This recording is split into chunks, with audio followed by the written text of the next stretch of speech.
ओम अज्ञानतिमिरान्धस्य ज्ञानाञ्जनशलाकया चक्षुरुन्मिलितं येन तस्मै श्रीगुरवे नमः।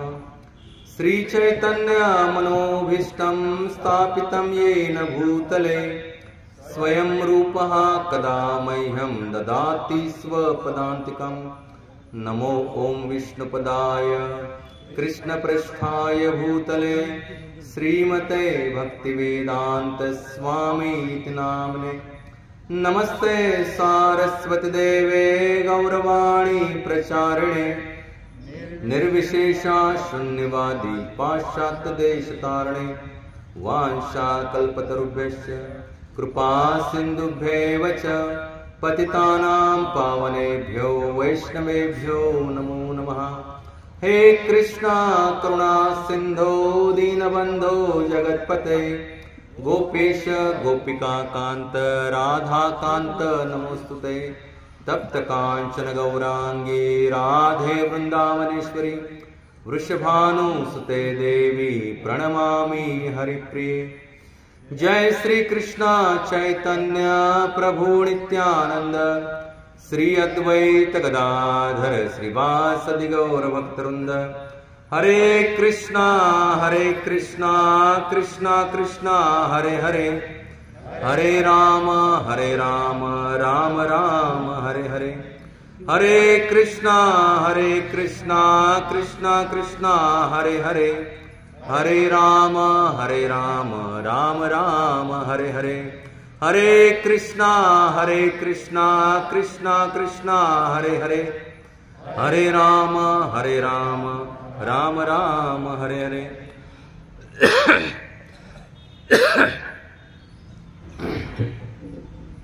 हरे कृष्ण। तुमचं सर्वांचं हार्दिक स्वागत आहे आजच्या ह्या तिसऱ्या दिवशीच्या रामायण कथा महोत्सवामध्ये। मागील 2 दिवस आपण खूप सुंदर अशा भगवंतांच्या अनेक लीला अभ्यासतोय। देवी देवता भगवान शंकर पार्वती प्रभू श्रीरामचंद्रांच्या नारद मुनी। तर आज पुन्हा एकदा आपलं सर्वांचं हार्दिक स्वागत करतो इस्कॉन नामभट्ट केंद्र राजापूरतर्फे। आणि आजच्या सत्राला आपण सुरुवात करूया। ग्रंथराज श्रीमद भागवतम मधून आज एक मी श्लोक घेऊन राम दिले तो स्कंद 9 अध्याय 10 श्लोक 2 घेऊन। ओम नमो भगवते वासुदेवाय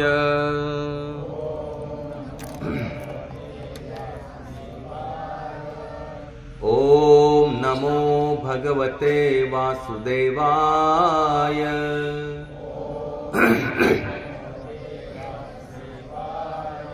ओम नमो भगवते वासुदेवाय। नारायणं नमस्कृत्यं नरं चैव नरोत्तमं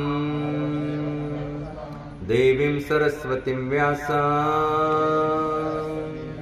ततो जयमुदीरये। नष्टप्रायेषु अभद्रेषु नित्यं भागवत सेवया भगवती उत्तम श्लोके भक्तिर्भवति नैष्टिकी। कृष्णाय वासुदेवाय देवकी नंदनाय च नंदगोपकुमाराय गोविंदाय नमो नमः। हरे कृष्णा कृष्ण कृष्ण हरे हरे हरे राम राम राम हरे हरे। ग्रंथराज श्रीमद भागवतम की ग्रंथराज श्रीमद भागवतम स्कंद 9 अध्याय 10 अध्यायाचं शीर्षक आहे रामलीला। श्लोक आपण दुसरा पाहणार आहोत थोडक्यात। मी म्हणेन माझ्यावर रिपीट करा। तस्यापि भगवानेश साक्षात् ब्रह्ममयो हरिः अंशाशेन चतुर्धागात् पुत्रत्वं प्रार्थितः सुरे राम लक्ष्मण भरत शत्रुघ्न इति संज्ञेया. तर आपल्याला बरंच अभ्यासायचं आहे, त्यामुळे मी डायरेक्ट भाषांतर घेतो. मी म्हणे माझ्या म्हणतो रिपीट करा. देवानी प्रार्थना केल्यावर साक्षात पूर्ण पुरुषोत्तम भगवान परम सत्य आपल्या अंशाने प्रकटले. राम, लक्ष्मण, भरत आणि शत्रुघ्न अशी 4 त्यांची पवित्र नावे होती. हे प्रसिद्ध अवतार दशरथ महाराजांच्या 4 पुत्रांच्या रूपात प्रकट झाले. तात्पर्य बाय श्री भक्ती वेदांत स्वामी श्री रूपवाद की प्रभू रामचंद्र आणि त्यांचे बंधू लक्ष्मण, भरत आणि शत्रुघ्न हे सर्व विष्णू तत्व श्रेणी देतात. आता विष्णू तत्व श्रेणी काय हे आपण पहिल्या दिवशी अभ्यास करू. जे जीव तत्व नाही आहे तुमच्या माझ्यासारखे, पूर्ण पुरुषोत्तम भगवान विविध रूपात विस्तार पावतात. अद्वैतम अच्युतम अनादि अनंत रूपम, ते सर्व विस्तार जरी एकच असले तरी विष्णू तत्वाचे अनेक अवतार आहेत. ब्रह्मसंहितेत सांगितल्याप्रमाणे रामादि मूर्तिषु कला नियमेन तिष्ठन्, राम, लक्ष्मण, भरत आणि शत्रुघ्न अशी परमेश्वराची अनेक रूपे आहेत आणि ती सृष्टीच्या कोणत्याही भागात असू शकतात. ही सर्व रूपे भगवंत नित्य अस्तित्वात असून त्यांची तुलना समान सामर्थ्यशाली प्रकाश देणाऱ्या दीपांशी केली जाते. प्रभू रामचंद्र, लक्ष्मण, भरत आणि शत्रुघ्न विष्णू तत्वे असल्यामुळे त्यांची शक्ती समान आहे आणि देवांच्या प्रार्थनेला मान देऊन ते दशरथ महाराजांच्या पुत्रांच्या रूपात प्रकटले. का प्रकटले? काल आपण अभ्यासलं. पृथ्वी माता गेली होती कुठे? ब्रह्मलोकामध्ये, आणि तिथे सगळे देवी देवता आले होते आणि प्रार्थना केली सगळ्यांनी की हे भगवंता लवकर प्रकट व्हा, कारण हा जो रावण जो आहे तो अतिशय उच्छाद मांडलेला आहे आणि त्यामुळे सगळं जगत जे आहे ते त्राईमान झालेलं आहे. आणि त्यामुळे हे भगवंता तुम्ही कृपा करून काय करा, लवकर प्रकट व्हा आणि ह्या आसुरी शक्तींचा काय करा, नाश करा. आणि काल आपण कुठपर्यंत आलो होतो? ऋषिशृंग मुनी जे विमानामध्ये बसून कुठे आले होते? रोमपाद महाराजांच्या पृथ्वीवर आले होते ना. आणि मग इंद्रदेवानी पाऊस पडला आणि मग जसं राजमहाराज ते आले तसे महाराज रोमपाद यांनी त्यांची भेट, त्यांची जी दत्तक कन्या होती दशरथ महाराजांची पुत्री शांता तिच्याशी घालून दिली आणि मग त्यांचा यथाविधी विवाह समारंभ पार पडला. तर आता इकडे अयोध्येमध्ये काय झालं की दशरथ महाराज म्हातारे झाले तरी त्यांना पुत्र प्राप्ती होईना. म्हणून एक दिवस त्यांच्या मंत्र्यांच्या सभेमध्ये त्यांनी इच्छा प्रकट केली. त्यांचे मंत्री म्हणजे सगळे थोर मोठे मोठे ऋषी मुनी होते. सप्तर्षी ऋषी तर तिथं होतेच, अधिक कण्व ऋषी, वामन ऋषी वगैरे असे बरेच ऋषी होते. आणि त्यांचे कुलगुरू होते वशिष्ठ म्हणून. ते म्हणाले की मी चक्रवर्ती सम्राट आहे, ही अयोध्या हे राजधानी आहे पूर्ण सम्राटाची. आणि इवन ते इंद्रादी देवी देवतांना असुरांबरोबरच्या युद्धामध्ये पण त्यांना जिंकून द्यायचे. त्यामुळे साक्षात इंद्र त्यांच्या बाहूमध्ये स्थानापन्न झाले होते. दशरथ महाराज एवढे महान सम्राट दशरथ महाराज होते. पण त्यांना एक दुःख होतं. ते म्हणते मी आता एवढा म्हातारा झालो तरी माझा वंश पुढे चालेल, हा रघुवंश पुढे चालेल, टिकेल असं काही दिसत नाही, कारण मला पुत्र प्राप्ती झालेली नाही. त्यामुळे तुम्ही काहीतरी असा उपाय काढा आणि मला मार्ग दाखवा. त्याबरोबर वशिष्ठ मुनी आणि सगळ्या ऋषींनी ठरवलं की आपण काय करायचं, अश्वमेध यज्ञ करायचा. त्याला त्यांचे जे मंत्री आहेत, प्रमुख मंत्री कोण, सुमंत्र, तर ते दशरथ महाराजांना एका बाजूला घेतले आणि बोलले की महाराज, तुम्हाला माहीत नसेल पण मी हे श्रवण केलेलं आहे सनत कुमारांकडून की तुम्हाला 4 पुत्रांची प्राप्ती होणार, दिव्य साक्षात भगवंत तुमच्या उदरी जन्म घेणार आहेत. परंतु त्यासाठी आपल्याला ऋषीशृंग ऋषींना इथे बोलवून, जे तुमचे जावई आहेत, सध्या अंगस देशामध्ये आहेत, त्यांना बोलून आपल्याला काय करावं लागेल, यज्ञ करावा लागेल. तर तुम्ही त्याप्रमाणे आज्ञा करा. त्याबरोबर राजा म्हणाले, आज्ञा काय करायची, चला मीच येतो, जावेला जाणायचं आहे. त्यावर त्यांनी सगळं आपले मंत्री संत्री घेतले, राजा रोमपाद यांच्या नगरीमध्ये गेले आणि तिथं विनंती करून ऋष्यशृंग मुनींना ते अयोध्येमध्ये घेऊन आले. आणि त्यानंतर वसिष्ठ मुनींच्या मार्गदर्शनाखाली शरयू नदीच्या उत्तर भागामध्ये खूप मोठी भूमी तयार करण्यात आली, यज्ञभूमी, आणि खूप मोठे पॅन्डॉल्स बांधले गेले, क्वार्टर्स बांधली गेली ऋषींना मुनींना राहण्यासाठी. मोठमोठे भांडार आणले गेले, कारण अश्वमेध यज्ञ करायचा म्हणजे जगाची सामग्री लागतात. आणि असा खूप मोठा यज्ञ संपन्न झाला आणि ऋषीशृंग मुनींनी तो संपन्न केला. आता अश्वमेध यज्ञ म्हणजे काय असतं, तर अश्वमेध यज्ञ म्हणजे चक्रवर्ती सम्राट पद ज्याच्याकडे आहे त्याला अश्वमेध यज्ञ करता येतं. मग त्यासाठी ज्याला अश्वमेध यज्ञाची मुहूर्तमेढ रोवली गेली त्या दिवशी एक सुंदर उमदा घोडा, त्याच्यावरती ते हस्तलिखित लिहितात की हा घोडा जो आहे तो राजा दशरथ महाराजांचा अश्वमेध यज्ञाचा घोडा आहे. आणि तो जिथून जिथून जाईल तिथली सगळी भूमी आणि तिथले सगळे राजे दशरथ महाराजांची मांडली होतील. किंवा एकतर ह्या घोड्याला जर तुम्ही अडवलं तर तुम्हाला दशरथ महाराजांच्या सैन्याबरोबर काय करावं लागेल, युद्ध करावं लागेल. तर असा तो घोडा पूर्ण पृथ्वीवर फिरला आणि बऱ्याच राजांनी मांडलिकत्व पत्करलं आणि ते मोठमोठ्या खंडण्या घेऊन अयोध्येला यायला लागले. आणि ज्यांनी अडवलं त्यांना दशरथ महाराजांच्या सैन्यानं हरवलं. त्यामुळे दशरथ महाराज चक्रवर्ती सम्राट झाले. आणि बरोबर 1 वर्षानं तो घोडा कुठे आला, पुन्हा अयोध्येमध्ये आला. आणि अयोध्येमध्ये आल्यानंतर मग हा अश्वमेध यज्ञ पार पडला.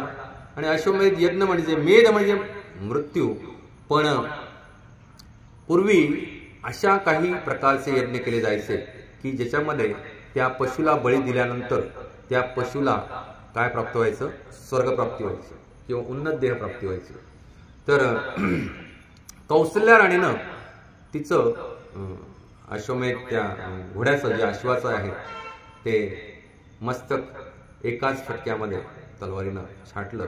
आणि मग त्याचं जे मांस होतं ते मांस यज्ञामध्ये ऋष्यशृंग ऋषींनी आहुती दिली. आणि त्या मांसातून येणारा जो धूर होता तो इनहेल करायला सांगितला दशरथ महाराज. मी थोडंसं डिटेल सांगतोय तुम्हाला यज्ञाचं. तो श्वास आतमध्ये घ्यायला सांगितला. आणि मग अशा प्रकारे तो घोडा जो मृत झाला होता तो सगळ्यांसमक्ष दिव्य देह प्राप्त करून स्वर्गामध्ये गेला. आणि त्यावेळेला म्हणून हे अश्वमेध यज्ञ किंवा करण्याची परवानगी होती. पण आज अशा प्रकारचे यज्ञ कोणी करू नये, कारण त्या क्वालिटीचे ब्राह्मण पुरोहित आणि त्या क्वालिटीचं आपल्याकडे आता कलियुगामध्ये तरी शिल्लक नाहीये. तर मग हा यज्ञ संपन्न झाल्यानंतर ऋषीशृंग मुनी म्हणाले, हे दशरथ महाराज, अश्वमेध यज्ञ तर पार पडला, परंतु तुम्हाला पुत्र प्राप्तीसाठी एक दुसरा यज्ञ करावा लागेल. तर तो आहे पुत्र कामेष्टी यज्ञ.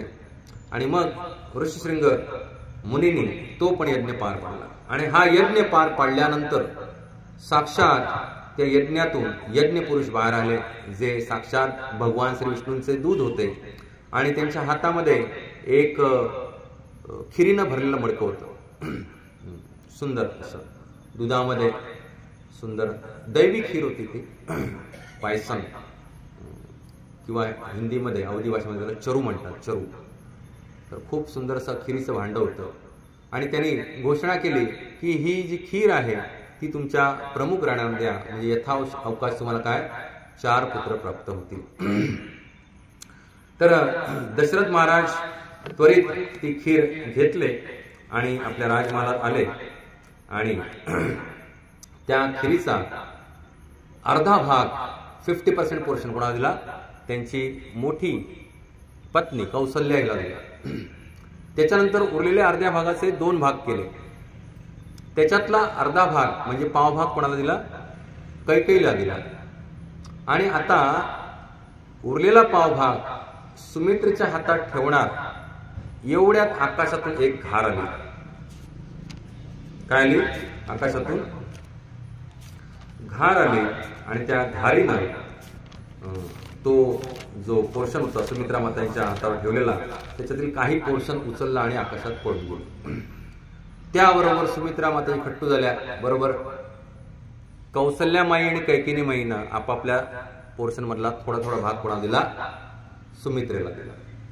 बरं आता तुम्ही म्हणाल हा जो पोर्शन जी घार घेऊन पडेल तिचं पुढे काय झालं? तिचं पुढे काय झालं ऐका. तर ती घार आकाशातून उडाली आणि उडाली असताना तिच्या त्या क्लॉज मधनं पंजामधनं तो पोर्शन जो आहे भाग खिरीचा तो खाली पडला. तो एवढा दिव्य होता की वायुदेव तिथं उपस्थित होते आणि त्यांना भगवान शंकरांनी आज्ञा दिली होती की तू पटकन तो पोर्शन उचल आणि कुठे नेऊन पोचव? अंजनीकडे. आणि इकडे अंजना ही कितीतरी वर्ष तपश्चर्या करत होती भगवान शंकरांची की तिला पुत्र होऊ दे, भगवंतांची सेवा करणारा पुत्र होऊ दे. तर वायुदेवानी तो पोर्शन घेतला आणि अंजना अशी हात करून होती तिच्या हातामध्ये बरोबर टाकला आणि अंजनेनं ते ग्रहण केलं. आणि त्यानंतर त्या पोर्शन ग्रहण केल्यानंतर अंजनेला कोण झाले? पुत्ररत्न प्राप्त झाले. त्यांचं नाव काय? मारुती. हनुमाने नंतर नाव पडलं त्यांचं मारुती. तर अंजना ही सुद्धा एक पूर्वी अप्सरा होती. ती कशी काय वानर झाली? तिच्या पोटी असा सुंदर पुत्र कसा जन्माला आला? याची पण खूप सुंदर कथा आहे. तिचं नाव होतं पुंजिकास्थला. काय नाव होतं? पुंजिकास्थला. आणि ती अप्सरा होती आणि लहानपणापासून बृहस्पती जे देवतांचे गुरु आहेत त्यांच्या घरी ती वाढली होती. आणि जे केसरी आहेत अंजनेचे पती ते सुद्धा बृहस्पतींचेच पुत्र आहेत. तर ह्या सगळ्यांना ब्रह्मदेवाने सांगितलं होतं ऑलरेडी की तुम्ही सगळे जाऊन वानर योनीमध्ये काय घ्या? जन्म घ्या. बरोबर की नाही? सगळे देवी देवता गंधर्व यक्ष वगैरे सगळे आले खाली पृथ्वी तलावर. तर हळूहळू लहानाची मोठी झाली तर अंजना बृहस्पतींना आपल्या त्यांच्या यज्ञ कार्यामध्ये सगळ्या प्रकारची मदत करायची. जे सारवणे, रांगोळी काढणे, सगळी भांडी घासणे, यज्ञविधी तयार करणे, फुलं आणणे, फळं आणणे, आल्यांचं स्वागत करणे, त्यांचे उद्बस करणे, सगळं करायचं नम्रपणे. तर ती वयात आली, उपवर झाली. तर एकदा ती फुलं आणण्यासाठी बाहेर गेली होती वनामध्ये. तर तिथं तिनं पाहिलं पहिल्यांदा आयुष्यामध्ये की गंधर्व तिथं काय करतायत? जलक्रीडा करतायत आणि गान करतायत सुंदर सुंदर. आणि त्यांच्यावर त्यांच्या गंधर्वांच्या स्त्रिया आहेत, इतरही काही अप्सरा होत्या. तर ते पाहण्यामध्ये ती मशगूल झाली आणि वेळेचं भानच राहिलं नाही. वेळेचं भान राहिलं नाही आणि इकडे यज्ञ करायला उशीर झाला. त्यावर बृहस्पतीने ध्यान लावून पाहिलं की कुठे राहिली पुंजिकास्थला. तर ती इकडे अडकली इंद्रिय भोगामध्ये. बरोबर की नाही? कारण ती भानच विसरली आपल्या हातात काय सेवा दिली आणि आपण काय करतोय.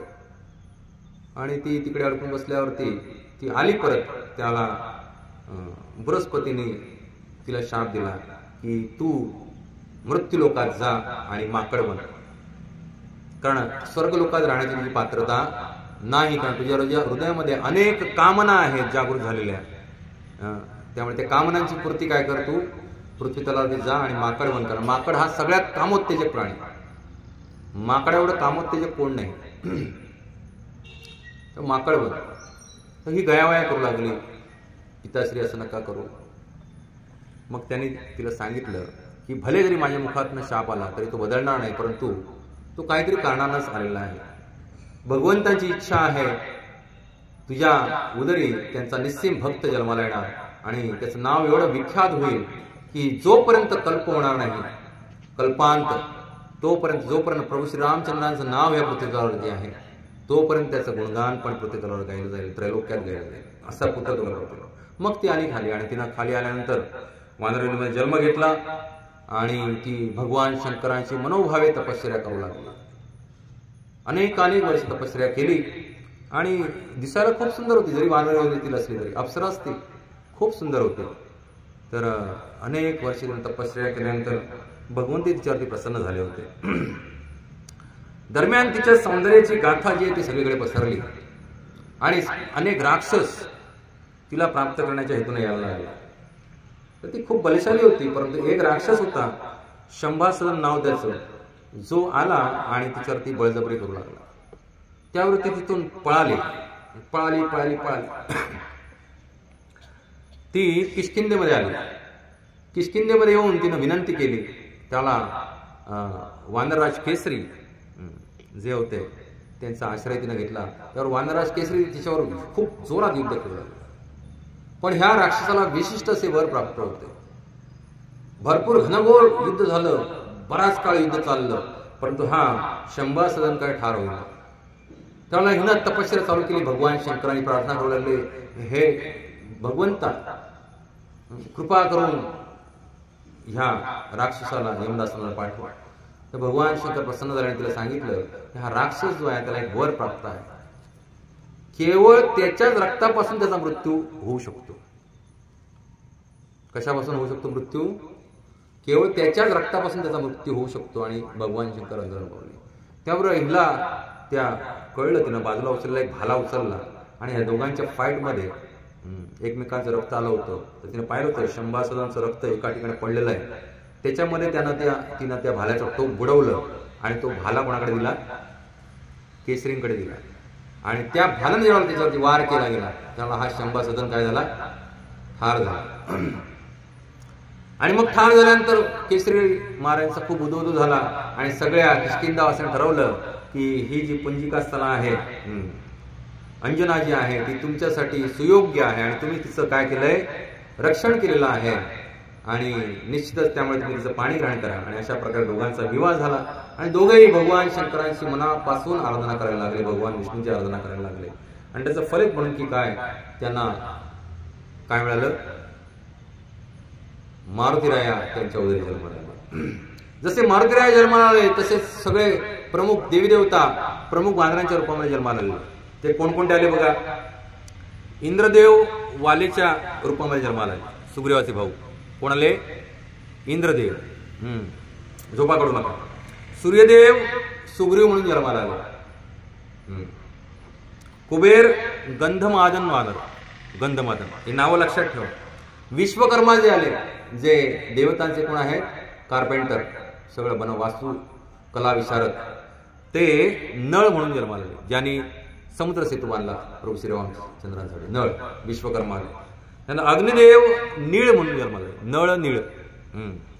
त्याच्यानंतर अश्विनी कुमार जे आहेत, अश्विनी कुमार 2 आहेत, तर ते मैंद्य आणि द्विविध वानर म्हणून जन्माला आले. वरुणदेव जे आहेत ते सुषेण म्हणून जन्माला आले आणि वायुदेव जे आहेत ते हनुमान म्हणून जन्माला आले. आता हनुमान जे आहेत हे कॉम्बो आहेत, भगवान शंकर आणि वायुदेव, त्यामुळे अतिशय बलशाली आहेत ते. आणि जांबवान जे आहेत अस्वल, ते ब्रह्मदेवांचे अवतार आहेत. जेव्हा ब्रह्मदेवदा मोठ्याने जांभी देतात, त्यांचे जांभईतनं प्रकट झाल्यामुळे त्याचं नाव काय?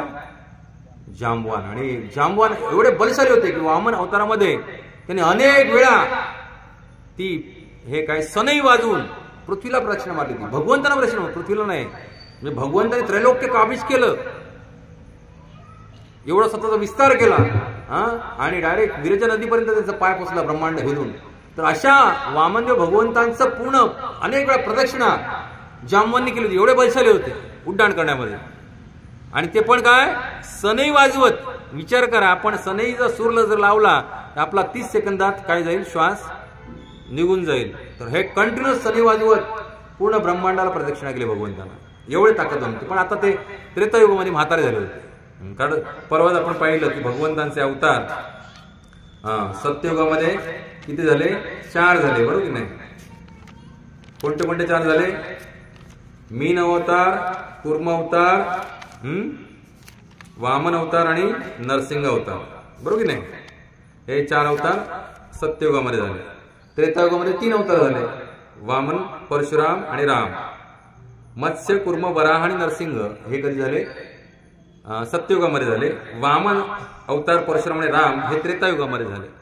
आणि त्याच्यानंतर कृष्ण आणि बलराम हे द्वापार युगामध्ये झाले. आणि कलियुगामध्ये अवतार व्हायचा एकच, तो म्हणजे कल्की. तर त्रेतायुग सुद्धा खूप अफाट आहे, 12,96,000 वर्षांचं एवढं आहे. त्यामुळे कदाचित सुरुवातीला त्रेतायुगाच्या सुरुवातीला वामन अवतार झाला असेल आणि मग आता रामलीला शेवटी चाललेली आहे. तोपर्यंत जांबवान काय झालं ते म्हातारं झालं.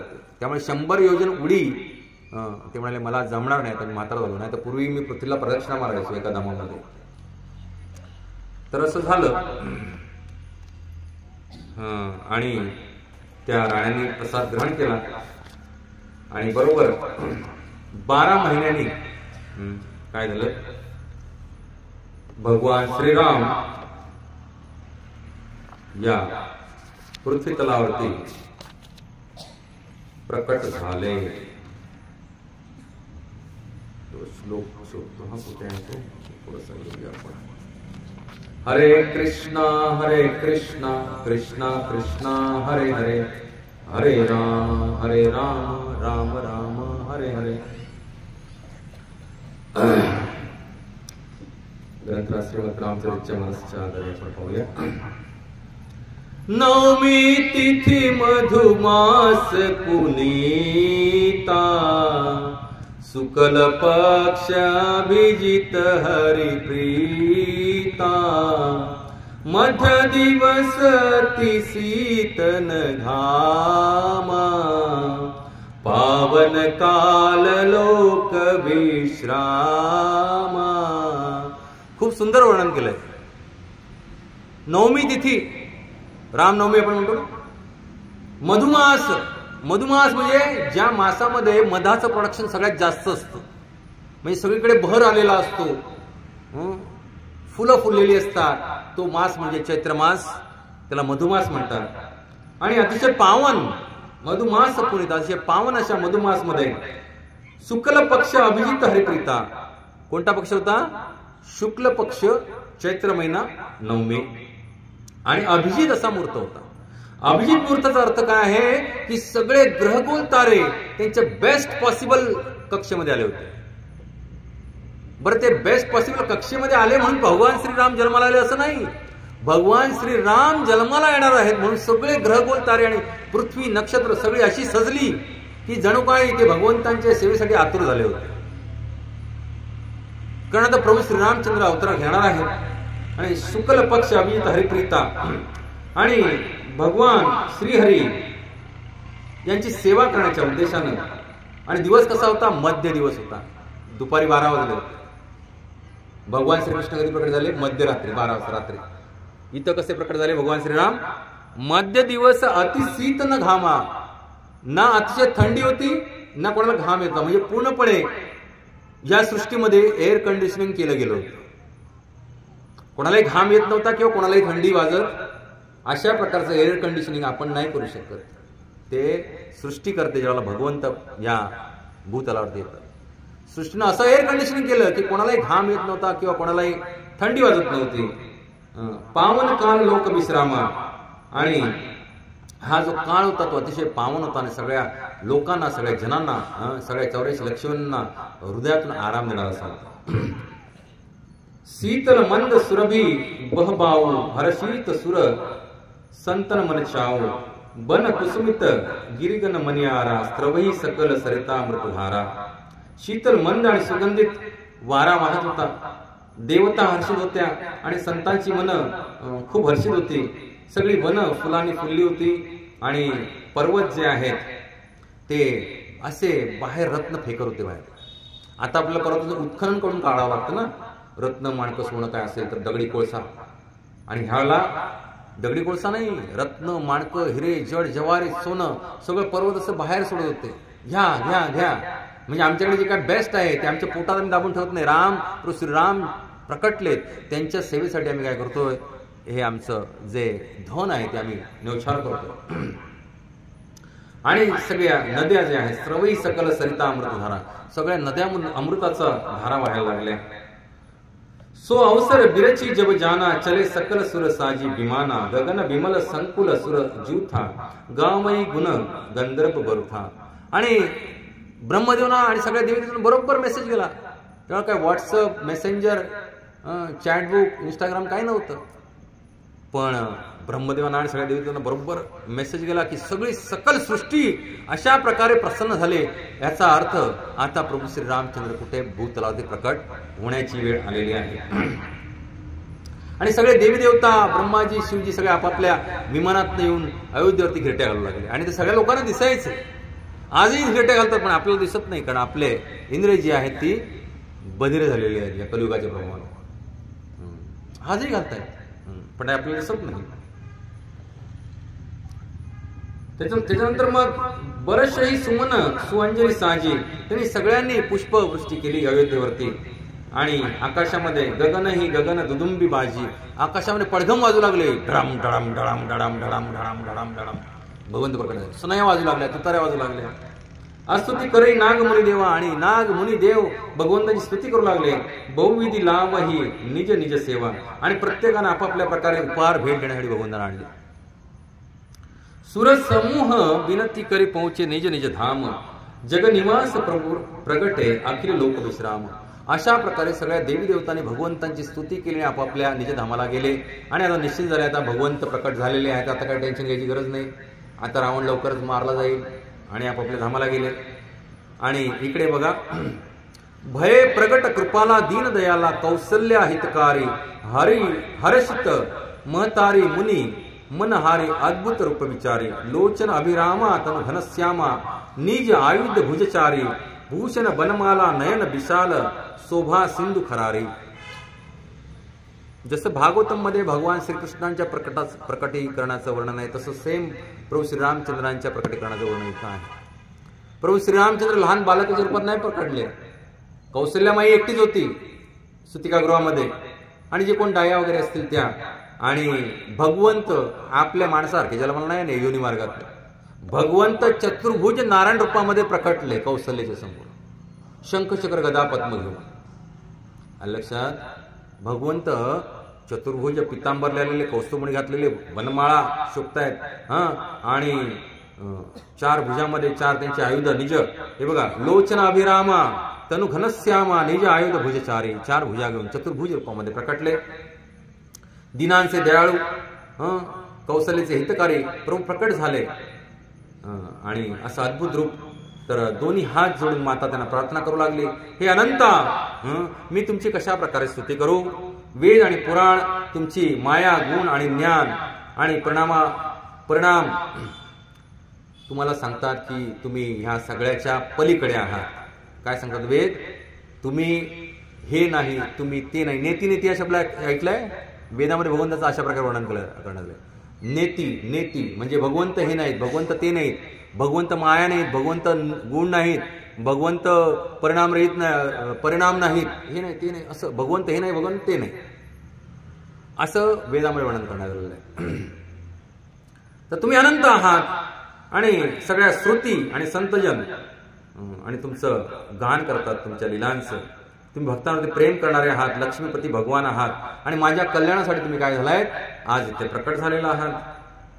तर माता पुन्हा, माता पुनी बोली सोमती डोली, तजू तात रूपा, की जे शिशुलीला अति प्रियसीला यह सुख परम अनुपा. माता बोलली, आता भगवंत तुम्हाला मी असं कसं लालन पालन करू? तुम्ही स्वतःच्या नारायण रूपामध्ये प्रकट झालेत, पण मला तर पुत्र म्हणून तुम्ही पाहिजे, तर तुम्ही माझ्यावरती कृपा करा आणि काय करा, तुम्ही शिशुरूप धारण करा. मातेची बुद्धी बदलली आणि ती बोलली की हे तात, हे तुमचं चतुर्भुज रूप सोडून तुम्ही काय करा, अत्यंत प्रिय बाल रूप धारण करा, अनेक बाल लीला करा आणि त्यामुळे माझं सुख काय होईल, अत्यंत वाढेल. आणि मातेचं हे वचन ऐकून देवतांचे स्वामी सुजान भगवान, थोडं कमी करा सर, भगवान बालकाचं रूप घेतले आणि रडायला सुरुवात केली. आणि रडायला सुरुवात केल्याबरोबर बाहेर सगळ्यांना कळलं की आता काय झाले, भगवंत जन्माला आले. तर हेच मी काल तुम्हाला सांगत होतो गीतेच्या श्लोकाच्या आधारे, जन्म कर्मच मे दिव्यम योमे व्यक्ती तत्वतः त्यक्त्वा देहम पुनर्जन्म नैति मामेति सूर्यजन्म. भगवंतांचा जन्म आणि कर्म त्यांचे काय असतात, दिव्य असतात. ते तुमच्या माझ्यासारखे जन्माला येत नाहीत, अलौकिक पद्धतीने जन्माला येतात भगवंत. त्यानंतर विप्रधेनु सूर संत हितलिन्न मनुज अवतार, निज इच्छा निर्मित तनु माया गुणगोपार. अशा प्रकारे सगळ्यांचं हित करणार भगवंताने मनुष्याचा अवतार घेतला. आणि पुढे थोड्याच वेळानं कैकेयीला कोण झाले, भरत झाले, जे भगवंतांचं चतुर्थांश रूप आहे. भगवान श्रीकृष्णांचं 50% रूप घेऊन कोण जन्माला आले? प्रभू श्रीराम. भगवान श्रीकृष्णांचं 20% रूप घेऊन कोण जन्माला आले? भरत. आणि भगवान श्रीकृष्णांचं 1/8 म्हणजे 12.5% रूप घेऊन कोण जन्माला आले? लक्ष्मण आणि शत्रुघ्न. आता हे 4 बंधू जन्माला आले आणि भरत शत्रुघ्न आपले लक्ष्मण शत्रुघ्न हे जुळ्या रूपामध्ये जन्माला आले आणि ते 2 दिवसानंतर जन्माला आले. भगवानचा जन्म झाल्यानंतर. भगवानचा जन्म झाल्यानंतर काही कारणास कोण जन्माला आले? भरतजी जन्माला आले आणि त्याच्या 2 दिवसानंतर शत्रुघ्न आणि लक्ष्मणजी सुमित्रेला जुळ्या मुलांच्या रूपाने जन्माला आले. आता यांची लक्षणं, रंगलक्षणं आणि खूप सुंदर होती बघा. 2 जोड्यामध्ये जन्माला आले. प्रभू श्रीरामचंद्र घननिळा सावळ्या रूपामध्ये, त्यांचं वर्णन आलंय शास्त्रामध्ये की मोराचा जो कंठ असतो बघा, थोडासा हिरवट निळसर असतो बघा मोराचा कंठ, ते रूप होतं भगवान श्रीरामांचं रंग. आणि लक्ष्मण जे होते ते स्फटिक मण्यासारखे शुभ्र होते. तसंच भरतजींचं वर्ण सुद्धा कोणासारखा होता? प्रभू श्रीरामचंद्रांसारखा होता. आणि शत्रुघ्न लक्ष्मणजींसारखे दुधाळ रंगाचे होते. तर ह्या 2 जोड्या जन्मल्यापासून 2 जोड्या झाल्या होत्या की लक्ष्मणांनी प्रभू श्रीरामचंद्रांना निवडलं होतं आणि शत्रुघ्नानं कोणाला निवडलं होतं? भरतजींना सेवा करण्यासाठी. आणि तिन्ही भाऊ मिळून भगवंतांची सेवा करायचे रामांची. तर गुरु वशिष्ठ कह गयो हकारा आय द्विजन सहित नृप द्वारा अनुपम बालक देखीन जाय रूप राशी गुण कहीन सिराय. गुरु वशिष्ठजींना बोलावणं पाठवण्यात आलं आणि ते ब्राह्मणांना सोबत घेऊन राजद्वारावर आले आणि त्यांनी जाऊन अनुपम बालकांना पाहिलं की जे रूपाची राशी होते आणि ज्यांचे गुण सांगूनही संपणार नव्हते. मास दिवस कर दिवस भा मरम न जाने कोई रथ समेत रवी थाके निसा कवन विधी होई. आणि भगवंतांचा जन्म झाल्यानंतर एवढा आनंदोत्सव साजरा केला गेला अयोध्येमध्ये, त्याचं वर्णन करण्यासारखं नाही.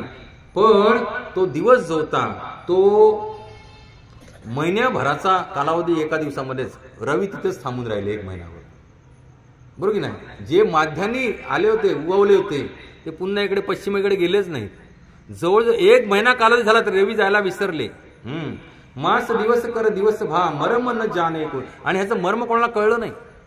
भगवानाच्या जन्माचा उत्सव 1 महिनाभर चालला होता.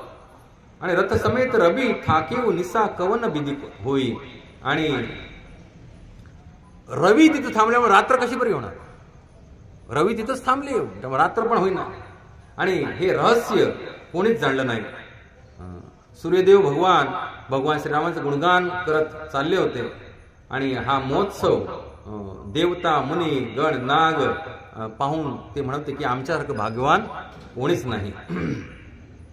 तर हे पार्वती, तुझी बुद्धी आता फार दृढ आहे, त्यामुळे मी आपली चोरी तुला आता जी लपून ठेवली ती सांगतो की काकभूषंडी आणि मी म्हणजे भगवान शंकर, काकभूषंडी सवयत भगवान शंकर तिथे आम्ही अयोध्येमध्ये होतो. याला प्रभूंनी लीला केली. कचुक दिवस बीते भाती जात न जाने दिनोर राती नामकरण कर अवसर जाने भूप बोली पठय मुनी ज्ञानी. आणि बरेच दिवस गेल्यानंतर नामकरण करायचा दिवस आला आणि मग मुनींना बोलवणं केलं गेलं आणि मग त्यांनी येऊन नामकरण विधी केला. आणि काय नाव ठेवली बघा? जो आनंद सिंधु सुख रासी सीकर ते त्रैलोक्य सुपासी सो सुखधाम राम असनामा अखिल लोकदायक विश्रामा. हरे कृष्णा कृष्णा कृष्णा हरे हरे हरे राम राम राम हरे हरे. जो आनंद सुख सिंधू सुखरासी, जे आनंदाचे कोण आहेत? सिंधू सुखरासी आहेत. सीकर ते त्रैलोक्य सुपासी. आणि ज्या आनंद सिंधू मधला एक कण, सीकर म्हणजे काय माहितीये? तुम्ही दुर्वा घेतो आपण गणपतीमध्ये, आणि दुर्वा जर तुम्ही पंचपात्रात पाण्यात बुडवल्या आणि असं केलं तर त्याच्यातनं जे बारीक बारीक थेंब पडतात त्याला सीकर म्हणतात.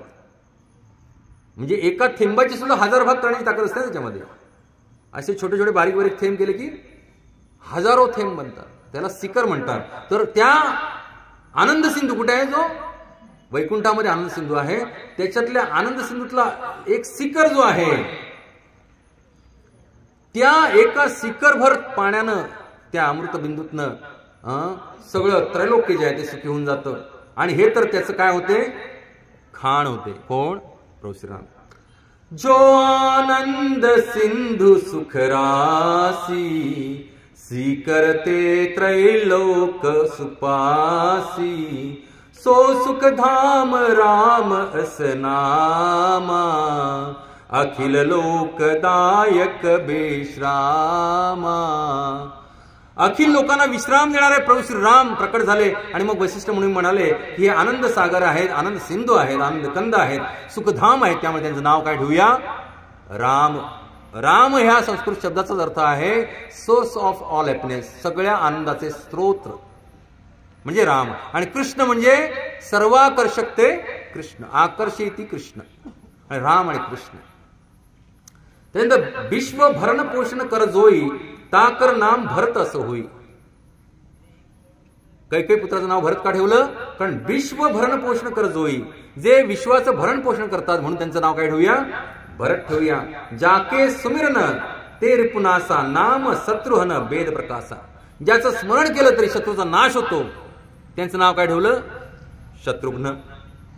शत्रूचा नाश करणारे शत्रुघ्न. आणि लक्ष्मण धाम राम प्रिय सकल जगत आधार, गुरु वशिष्ठ तेही राखा लक्ष्मण नाम उदार. आणि लक्ष्मणजीचं नाव लक्ष्मण का ठेवलं? कारण लक्ष्मण धाम राम प्रिय सकल जगत आधार, सगळ्या जगताचा आधार कोण असतील तर ते कोण आहेत? अनंत शेष. आणि ते अनंत शेष लक्ष्मणजींच्या रूपामध्ये प्रकटले होते आणि म्हणून त्यांना लक्ष्मण नाव ठेवलं. गुरु वशिष्ठ तेही राखा लक्ष्मण नाम उदार, धरे नाम गुरु हृदय विचारी, वेद तत्व नृप तव सुतचारी, मुनी धन जन सर्वस शिव प्राणा, बाल केली रसते ही सुखमाना. आणि गुरुजींनी हृदयामध्ये विचार करून ही सगळी नावं ठेवली, ध्यान लावून नावं ठेवली, त्यांचे ते गुण पाहिले या 4 पुत्रांचे.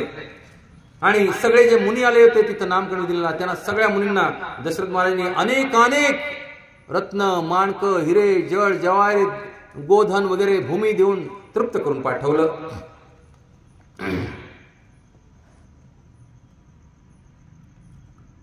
बारेही ते निज हित पती जाने, लक्ष्मण राम चरण रती माने, भरत शत्रुघ्न दुनौ भाई, प्रभू सेवक जसी प्रीती बडाई. आणि बारेही ते निज हित पती जाने, लहानपणापासूनच प्रभू श्री रामचंद्रांना लक्ष्मणाने आपला परम हितैषी स्वामी जाणलं आणि त्यांच्या चरणांची त्यांच्या हृदयामध्ये प्रीती जडली. आणि तसंच इकडे भरत आणि शत्रुघ्न जे 2 भाई आहेत त्यांच्यामध्ये आणि स्वामी आणि सेवक ही प्रीती वाढायला लागली. भरतजी स्वामी आणि शत्रुघ्न त्यांचे सेवक. श्याम सुंदर, श्याम गौर सुंदर दो जोरी, मगाशी सांगितल्याप्रमाणे 2 जोड्या झाल्या, श्याम आणि गौर. एकाचा रंग सावळा होता आणि एकाचा गौर रंग होता, अशा 2 जोड्या झाल्या. निरखई छबी जननी तृण मोरी तोरी, चारी सील रूप गुण धामा, तदपि अधिक सुख सागर रामा. आणि श्याम आणि गौर शरीराच्या 2 सुंदर जोड्या झाल्या. आणि त्यांची शोभा पाहून त्या माता त्यांच्या होत्या त्या गवताचं तृण तोडायच्या की नजर लागू नये, त्यांना आपल्या भाग्याला नजर लागू नये, तृण तोडायच्या, त्यांना दृष्ट लागू नये म्हणून. आणि हे 4 पुत्र शील रूप आणि गुण यांचे धाम होते. आणि तरी सुद्धा प्रभू श्रीरामचंद्र जे आहेत हे ह्या सगळ्याचे समुद्र होते. तर खूप सुंदर वर्णन आहे, पण हे वर्णन वर्ड बाय वर्ड आपण बघत राहिलो तर पुढे जाणार नाही गाडी. तर आपण पुढे जाऊया, काही लीला पाहूया आपण भगवंतांच्या बाल लीला. रघुपती विमुख जतन कर कोरे, कवन सके भव बंधन छोरे, जीव चराचर बसके राखे, सो माया प्रभू सो भय भाके. प्रभू श्री रामचंद्रांना विमुख राहून मनुष्य भले किती करोडो उपाय करू दे, परंतु त्याचं संसार बंधन कोणी सोडू शकणार नाही. जर हे संसार बंधन आपल्याला सोडायचं झालंच, सोडायची इच्छा असेल तर आपल्याला भगवान श्रीराम आणि भगवान श्रीकृष्ण यांचा आश्रय चरणांचा घेतल्याशिवाय पर्याय नाही. रघुपती विमुख जतन कर कोरी, किती तुम्ही प्रयत्न करा आनंद प्राप्तीचा, तुम्हाला आनंद मिळणार नाही, मोक्ष फार लांब राहिला.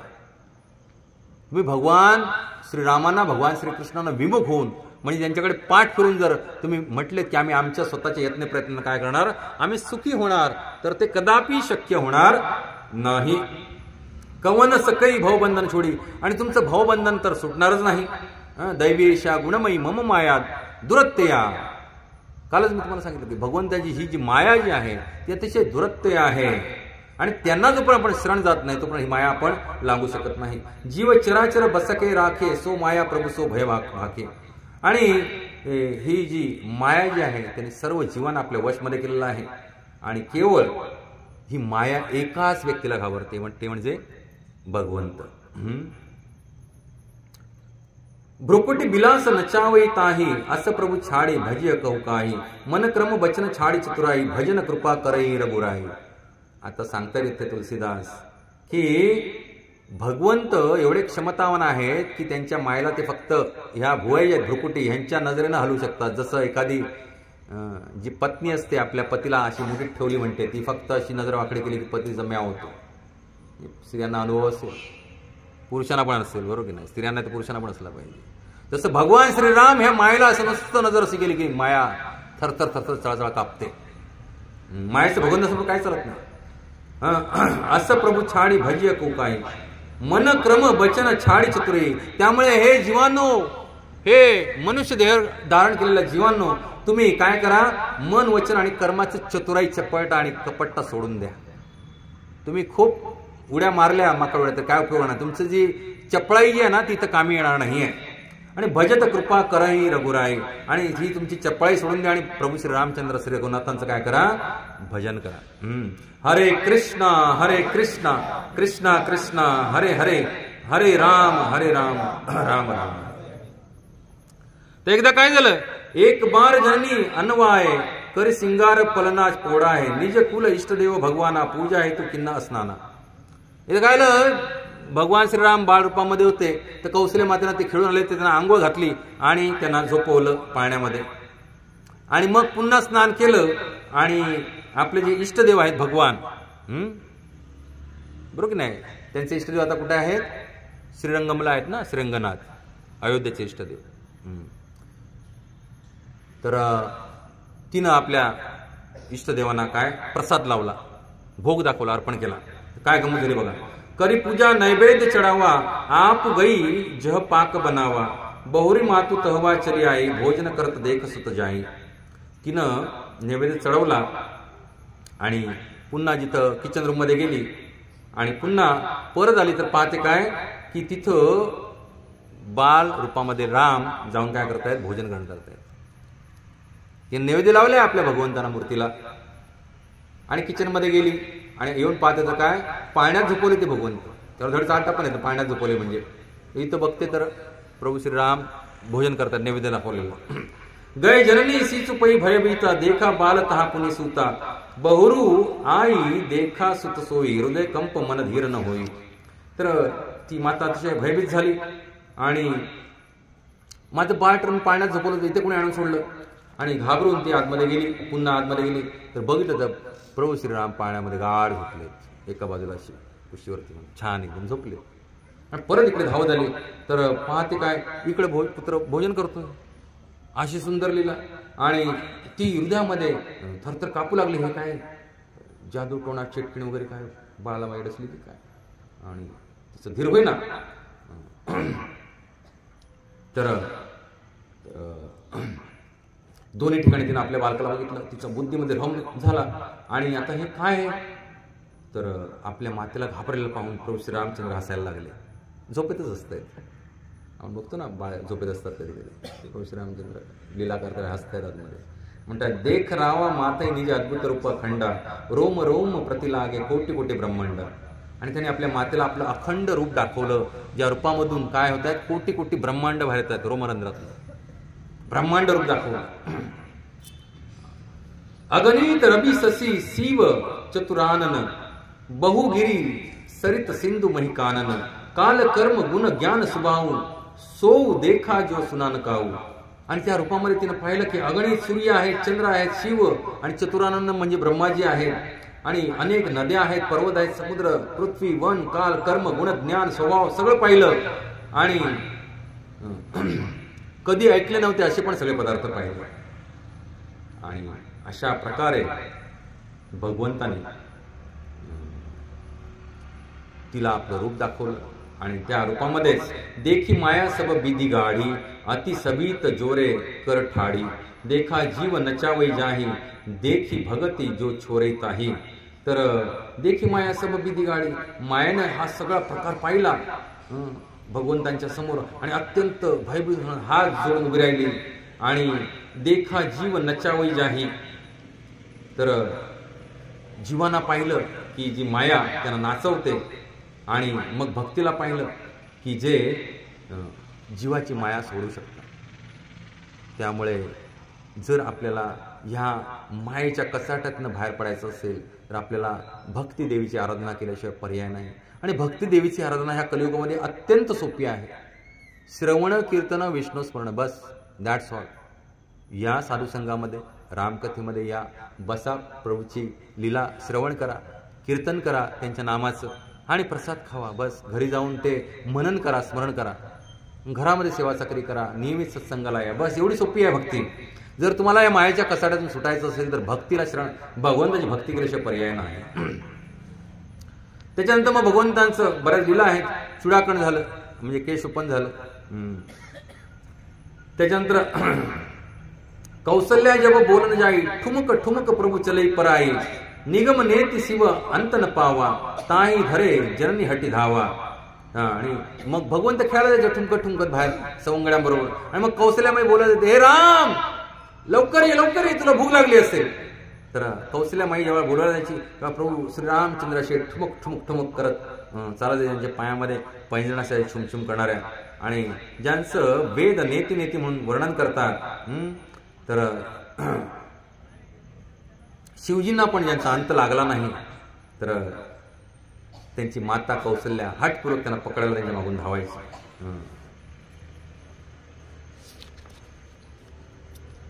बंधू सखा संग लेही बोलाय बन मृगया नित खेळही जाई. आणि आता थोडे मोठे झाले तर ते आपले बंधू आणि इष्टमित्रांना बोलवून घेत आणि नित्य वनामध्ये जाऊन शिकार खेळत. आता ह्याच्यावरनं मागे जे दळभद्री नेता त्यानं काय केलं भाषण की प्रभू श्री रामचंद्र मांसाहारी होते. दळभद्रीच नेता आहे तो. इथं सांगितलंय शास्त्रामध्ये भगवंत शिकार खेळायचे आणि भगवंत क्षत्रिय कुळामध्ये जन्म घेतले होते. मृगया करायचे पण त्याचं मांस भक्षण नाही करायचं. माझ्या स्पष्ट असं वाचनात आलेलं आहे की रघुवंशामध्ये कोणत्याही राजानं आयुष्यभर कधीच मांस भक्षण केलं नाही. वनवासात तर गोष्टच सोडून द्या, राजवासामध्ये पण कधीच मांसाहार केला नाही. आलं लक्षात? कधीच नाही केलं. क्षत्रियांना मृगया करण्याचा अधिकार शास्त्राने दिलेला आहे कारण त्याला मशीन गन्स नव्हत्या. युद्ध झालं तर जे चालणारे मनुष्य आहेत योद्धे त्यांच्यांना अचूक वेध घेण्यासाठी चालत्या प्राण्यांवरती त्यांना मृगया करण्याचा अधिकार होता. पण ते त्याचं मांस भक्षण करायचे नाही. जह जप जो यज्ञ जोग मुनि करही अति मारीच सुबा हुई डरही देखत यज्ञ निशाचर धावई करही उपद्रव मुनि दुख पावई. तर आता हे पुढे बरंच विश्वामित्र मुनींचं. ठीक आहे. तर काय झालं, भगवान श्रीरामाची बालीला एवढ्या जास्त नाहीये सांगितलेल्या. म्हणजे वाल्मिकी रामायणामध्ये तर अजिबातच सांगितलेल्या नाहीत. रामचरितमानसमध्ये थोड्याफार सांगितलेल्या आहेत. तर भगवंत जसे 16 वर्षांचे झाले तसे एकदा विश्वामित्र मुनी कुठे आले, अयोध्येच्या राजदरबारात आले. आणि विश्वामित्र मुनी राजदरबारात आले आणि आल्याबरोबर एवढे महान ब्रह्मर्षी ऋषी आपल्या राजदरबारावर सगळी सभा उठून उभी राहिली. महाराज दशरथाने त्यांचं आगत स्वागत केला, त्यांना सुंदर आसन दिलं आणि म्हणाले, हे मुनिवर, तुमची जी इच्छा आहे ती सांगा, मी माझं काय झालं प्राण गेला तरी मी तुमची ती इच्छा काय करेन, पूर्ण करेन, असं वचन देऊन मोकळे झाले. त्याबरोबर विश्वामित्र मुनी म्हणाले, हे राजन, मी ज्या अरण्यामध्ये राहतो त्या अरण्यामध्ये मारीच आणि सुबाहू आणि ताटका आणि त्यांचे इतर राक्षस बंधू यांनी उत्पात माजवलेला आहे. त्यामुळे तू काय कर, तुझे जे 2 पुत्र आहेत, कोण, राम आणि लक्ष्मण, हे तू मला दे. त्यांना मी घेऊन जातो आणि त्यांना मी सगळ्या विद्या शिकवतो आणि ते निश्चितच काय करतील, ह्या राक्षसांचा काय करतील, नाश करतील. त्याबरोबर दशरथ महाराज जवळजवळ त्यांच्या पायाखाली जमीनच सरकले असं त्यांना झालं. दशरथ महाराज अतिशय भयभीत झाले.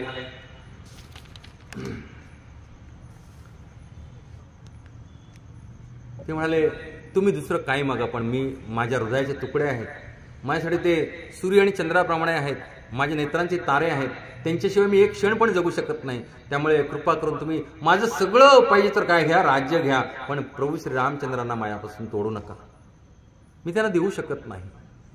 विश्वामित्र मुनी कडाळले, कोपायमान झाले. हे दशरथ महाराज, तुम्ही मला वचन दिलंय आणि रघुकुळाची रीत आहे, प्राण जाय पर वचन न जाय, त्यामुळे तुम्ही असं करू शकत नाही. आणि तुम्ही जर असं केलं तर तुमचा संपूर्ण कुळाचा काय होईल, नाश होईल. एवढे बलशाली होते कोण, विश्वामित्र मुनी. विश्वामित्र मुनी एवढे बलशाली कसे झाले बघा. विश्वामित्र मुनी पूर्वी राजा होते, सम्राट, चक्रवर्ती सम्राट होते. तर ते एकदा अरण्यामध्ये आपल्या सैन्यानिशी फिरत फिरत एकदा वैशिष्ठ मुनींच्या आश्रमामध्ये आले. खूप लाखोंचं सैन्य त्यांच्यासोबत होतं आणि आले तर वैशिष्ठ मुनी त्यांचं स्वागत केलं आणि आदरातिथ्य केलं. आणि मग दुपारचं वेळ होती, भोजनाची वेळ होती, सगळे सैन्य भुकेलेलं होतं. तर त्यांनी काय केलं, पृच्छा केली, भोजनाची सोय काय होईल काय. तर म्हणाले, हो निश्चित होईल. आणि त्यांच्याकडे गाय होती, एक सुरभी गाय होती, कामधेनू गाय, तिचं नाव होतं शबला. काय नाव होतं, शबला, कामधेनू गाय होती. तर त्यांनी सांगितलं की हे जेवढे सैनिक आहेत राजासकट, तर त्यांच्या स्वतःच्या रुचीनुसार तू असं अन्न प्रकट कर, पंचपक्वान्न, प्रत्येकाला आवडेल असं. आपल्याकडे कसं आपण एकच काहीतरी सगळ्यांना आवडेल असा एक आयटम बनवतो, तर इथं नाही. शबलीने काय केलं, प्रत्येकाला ज्याची जशी आवड आहे तशा प्रकारची सुग्रास पंचपक्वान्नांच्या थाळ्या लक्षावधी प्रकट केल्या. सगळे यथेच्छ भोजन केले आणि आता निरोप घ्यायची वेळ आली तर विश्वामित्र राजांना हाव सुटली. ते वसिष्ठ मुनींना म्हणाले की जे काय राज्यामध्ये सगळ्यात बहुमूल्य अशी गोष्ट असते ती राजाच्या दरबारी असावी, हा शिरस्ता आहे. त्यामुळे तुमच्याकडे असलेली ही गाय बहुमूल्य आहे, ती गाय तुम्ही मला द्यावी.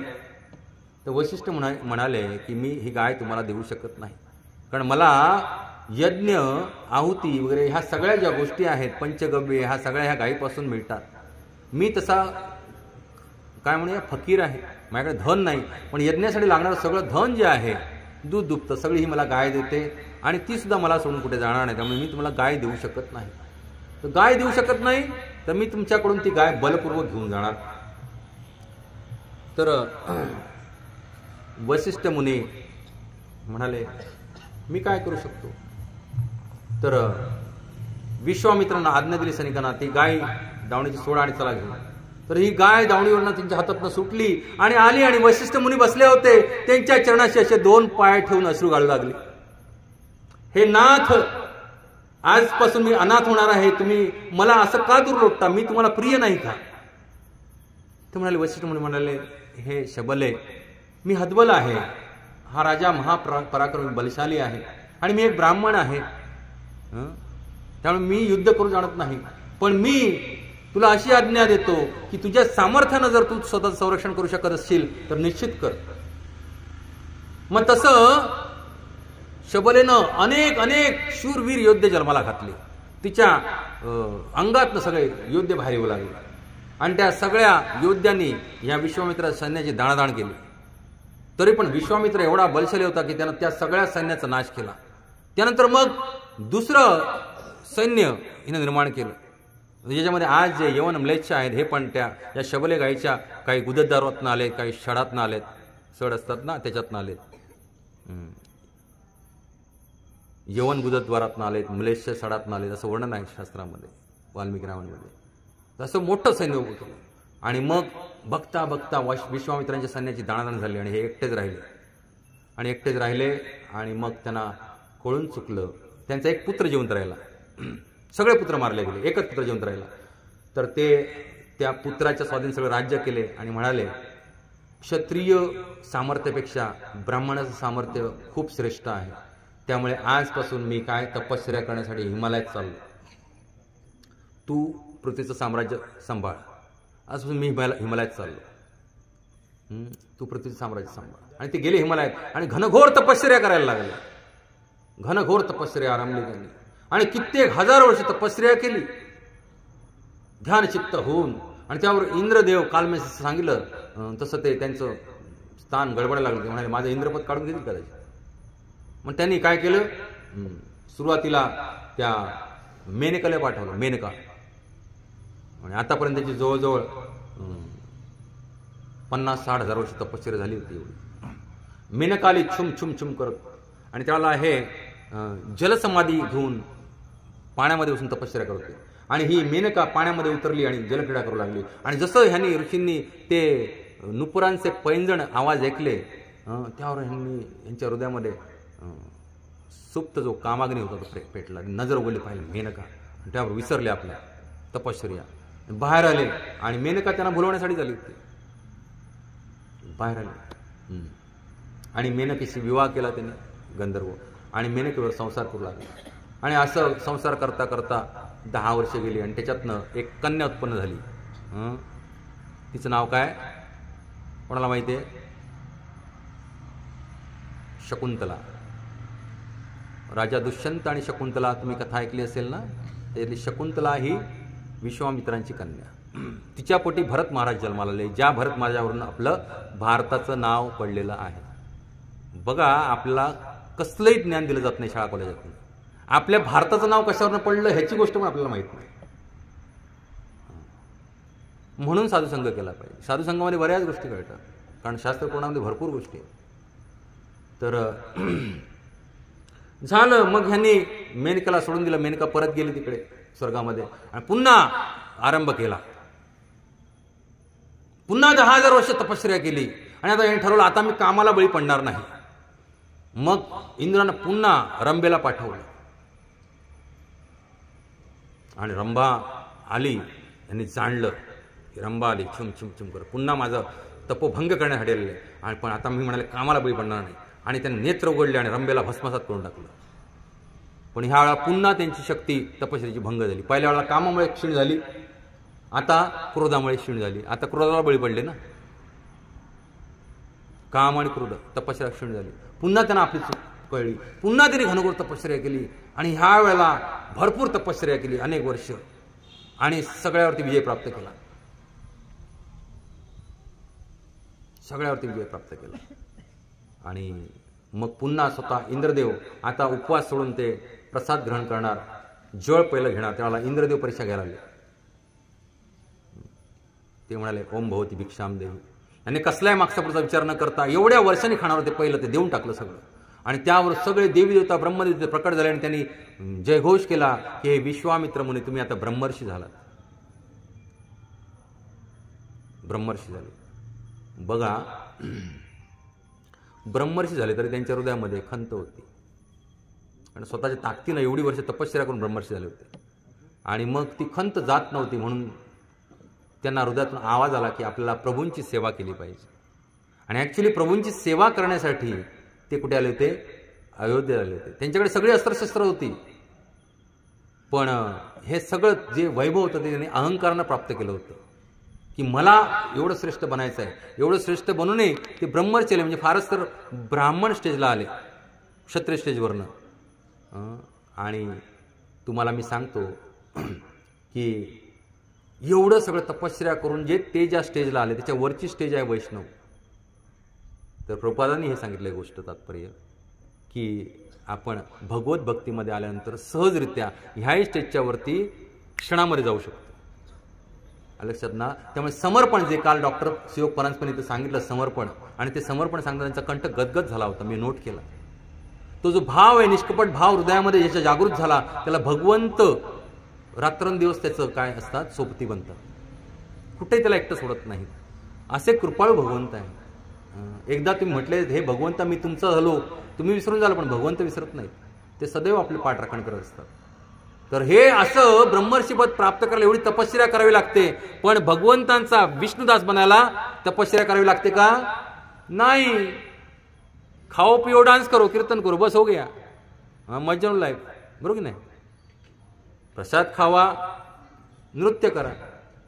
हरे कृष्णा कृष्णा कृष्णा हरे हरे, हरे राम राम राम हरे हरे. तर मग वाल्मिकी आपले विश्वामित्र मुनी आले. मग दशरथ महाराज असे करतायत पाहून विश्वामित्र मुनी भडकले.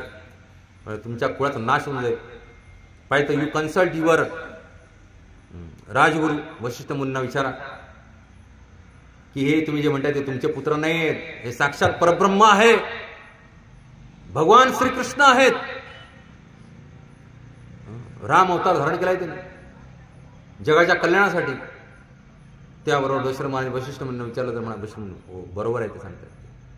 हे तुमचे दोन्ही पुत्र जे आहेत, चारी पुत्र हे साक्षात परब्रह्म आहेत, भगवंत आहेत, त्यामुळे तुम्ही निश्चिंत होऊन द्या. तरी पण दशरथ महाराज म्हणते की तुम्ही काय करा, राम लक्ष्मणांना घ्याच, पण मी माझी सगळी सेना घेऊन तुमच्यासोबत अरण्यात येतो. गरज नाही म्हणाले, तुम्ही याची गरज नाही. वशिष्ठ मुनींनी पण रोखलं, त्यामुळे तुम्ही जाऊ नका. विश्वामित्र मुनींकडे अशा काही सिद्धी आहेत, अशा काही विद्या आहेत, जय आणि सुप्रभा. या दक्ष कन्यांपासून भगवान शंकरांच्या कृपेने विश्वामित्र मुनींना दिव्य अस्त्र प्राप्त झाली होती. आणि हे दिव्य अस्त्र ते प्रभू श्री रामचंद्र देणार आहेत. तसेच काही शक्ती आहेत त्या पण देणार आहेत. त्यामुळे तुमचे पुत्र अजून बलशाली बनतील.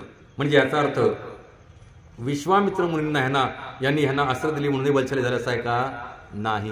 ज्याला आपण भगवंतांना इथं आल्यानंतर काहीतरी दान दक्षिणा करतो, त्याला भगवंतांकडे ते नाहीत म्हणून आपण दान दक्षिणा करतो असं आहे का त्याचा अर्थ? भगवंतच सगळ्याचे सोर्स आहेत बाबा नो. त्याच्यातलं आपलं जे कृपेने त्यांच्या मिळालं त्याच्यातलं आपण थोडंफार द्यावं. जसं की हा आता एवढा मोठा उत्सव साजरा करण्यासाठी अनेक भक्तांनी हजारो रुपये दिलेले आहेत. तर त्यांना आम्ही मागितलं नाही कोणाकडे, त्यांनी स्वयंप्रेरणा दिलं. त्यांनी जाणलं की हे महान कार्य आहे, हे प्रभूचं नामरूप गुणलीला लोकांपर्यंत पोहोचवणं, भगवत भक्ती पोहोचवणं हे महान कार्य आहे. आणि त्याच्यासाठी सर्वांनी मुक्त हस्तानं भरभरून दान दिलं. आणि त्यामुळे हा एवढा सुंदर कार्यक्रम इथं चाललेला आहे. तर म्हणाल तुम्ही निश्चिंत जाऊ द्या, तुमची गरज नाही, कारण तिकडे अरण्य डिस्टर्ब होईल. आम्ही यज्ञ कसे करणार?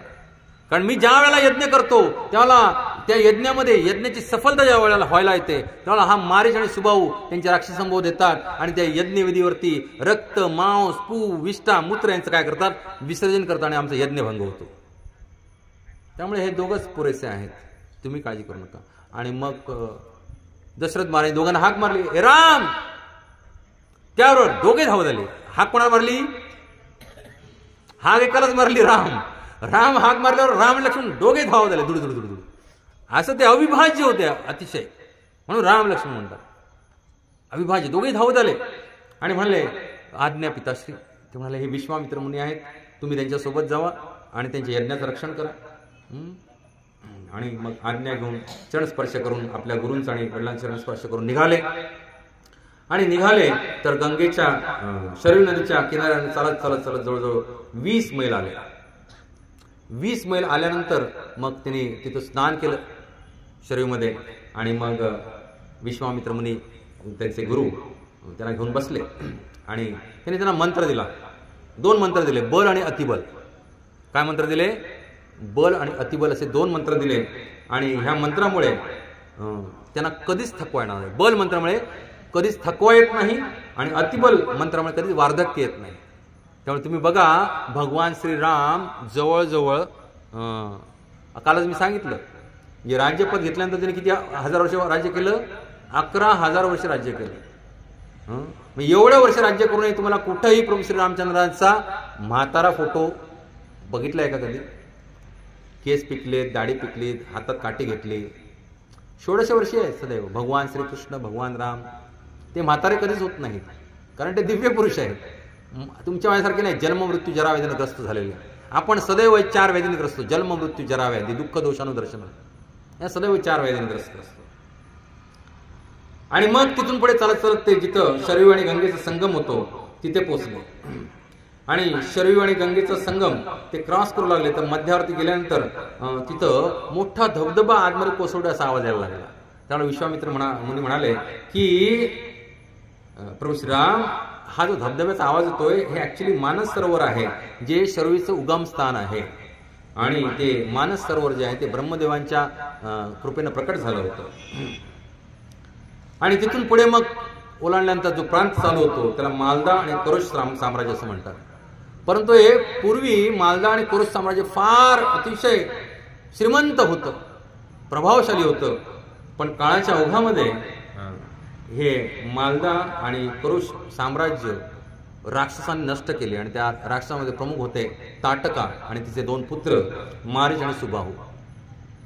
आणि ह्याच अरण्यामध्ये विश्वामित्र मुनींचा आश्रम होता, ज्याचं नाव होतं सिद्धाश्रम. आणि हे पूर्वी वामन देवांचं निवासस्थान होतं.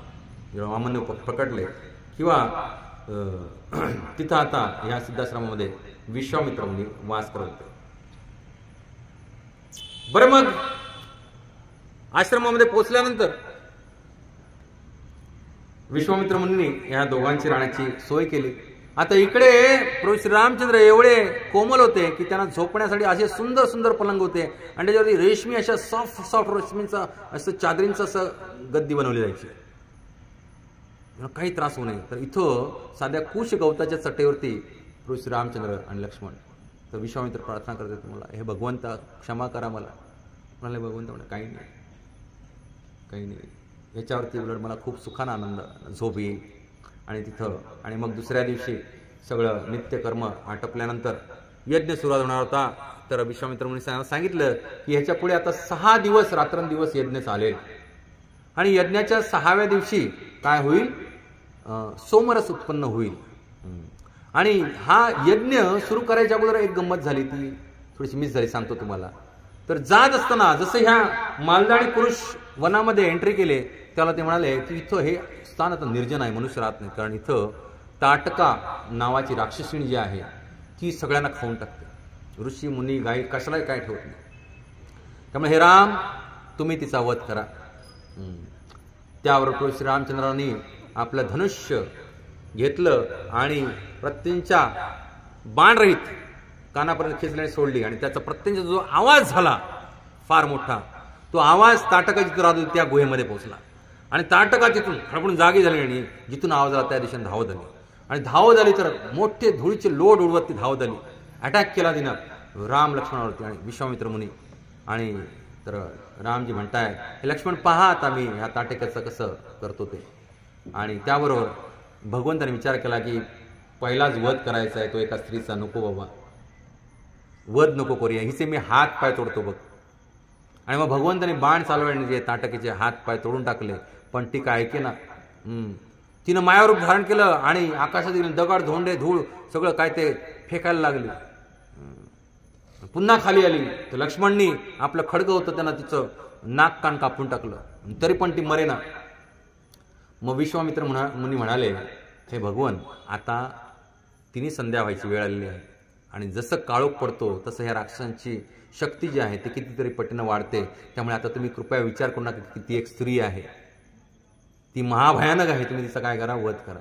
मग भगवंताने एक अग्निबाण लावला आणि तिच्या छातीवरती सोडला. त्यावर तिचं छाती फुटून तिचं मृत्यू झाला. आणि मग पहिली व्हिक्टरी मिळाली. त्यावर देवताने पुष्पवृष्टी केली वरून. आणि मग सिद्धाश्रमामध्ये आले. आणि आता यज्ञ चालू झाला आल्यानंतर आणि राम आणि लक्ष्मण दोघंही वीरासनामध्ये यज्ञवेदीचं काय करतायत, रक्षण करतायत. पण 6 दिवस कोणी आलं नाही, सगळा यज्ञ सुरळीत चाललाय. आणि ज्या वेळेला तो सोमरस उत्पन्न होणार यज्ञातनं त्यावेळेला आकाशातून मोठमोठे किंचाळण्याचे आवाज यायला लागले. मारीच आणि सुबाहू त्यांच्या अनेक राक्षस साथीदारांबरोबर तिथे आले आणि त्यानं आकाशातून यज्ञवेदीवरती रक्त, मांस, पू, विष्ठा, लघवी टाकायला सुरुवात केली. आणि लक्ष्मण म्हणाले, राम ते बघा आकाशामध्ये. तर म्हणाले, लक्ष्मण तू थांब, पहा. भगवंताने एक फलरहित बाण लावला. कसला बाण लावला? ज्याचं काहीच फळ नाही. कारण त्यांनी जाणलं की हे जे निशाचर दिसत आहेत ना, हे दीर्घायुष्य आहेत. त्यामुळे लक्ष्मण तू पहा, एक फळरहित बाण लावला आणि तो मारीचच्या छातीवरती चालवला. आणि तो बाण लागल्यानंतर मारीच तिथून जो उडाला तो पूर्व समुद्रामध्ये 100 योजन दूर जाऊन पडला बेटा आपल्या का. मग आताचा अंदमान निकोबार वगैरे तिकडे जाऊन पडला बिचारा. मारला नाही भगवंताने मारीचला, तिकडे जाऊन पडला समुद्रामध्ये मारीच. आणि मग तो हाच मारीच म्हणून रावणाच्या इच्छेमुळे काय आला होता?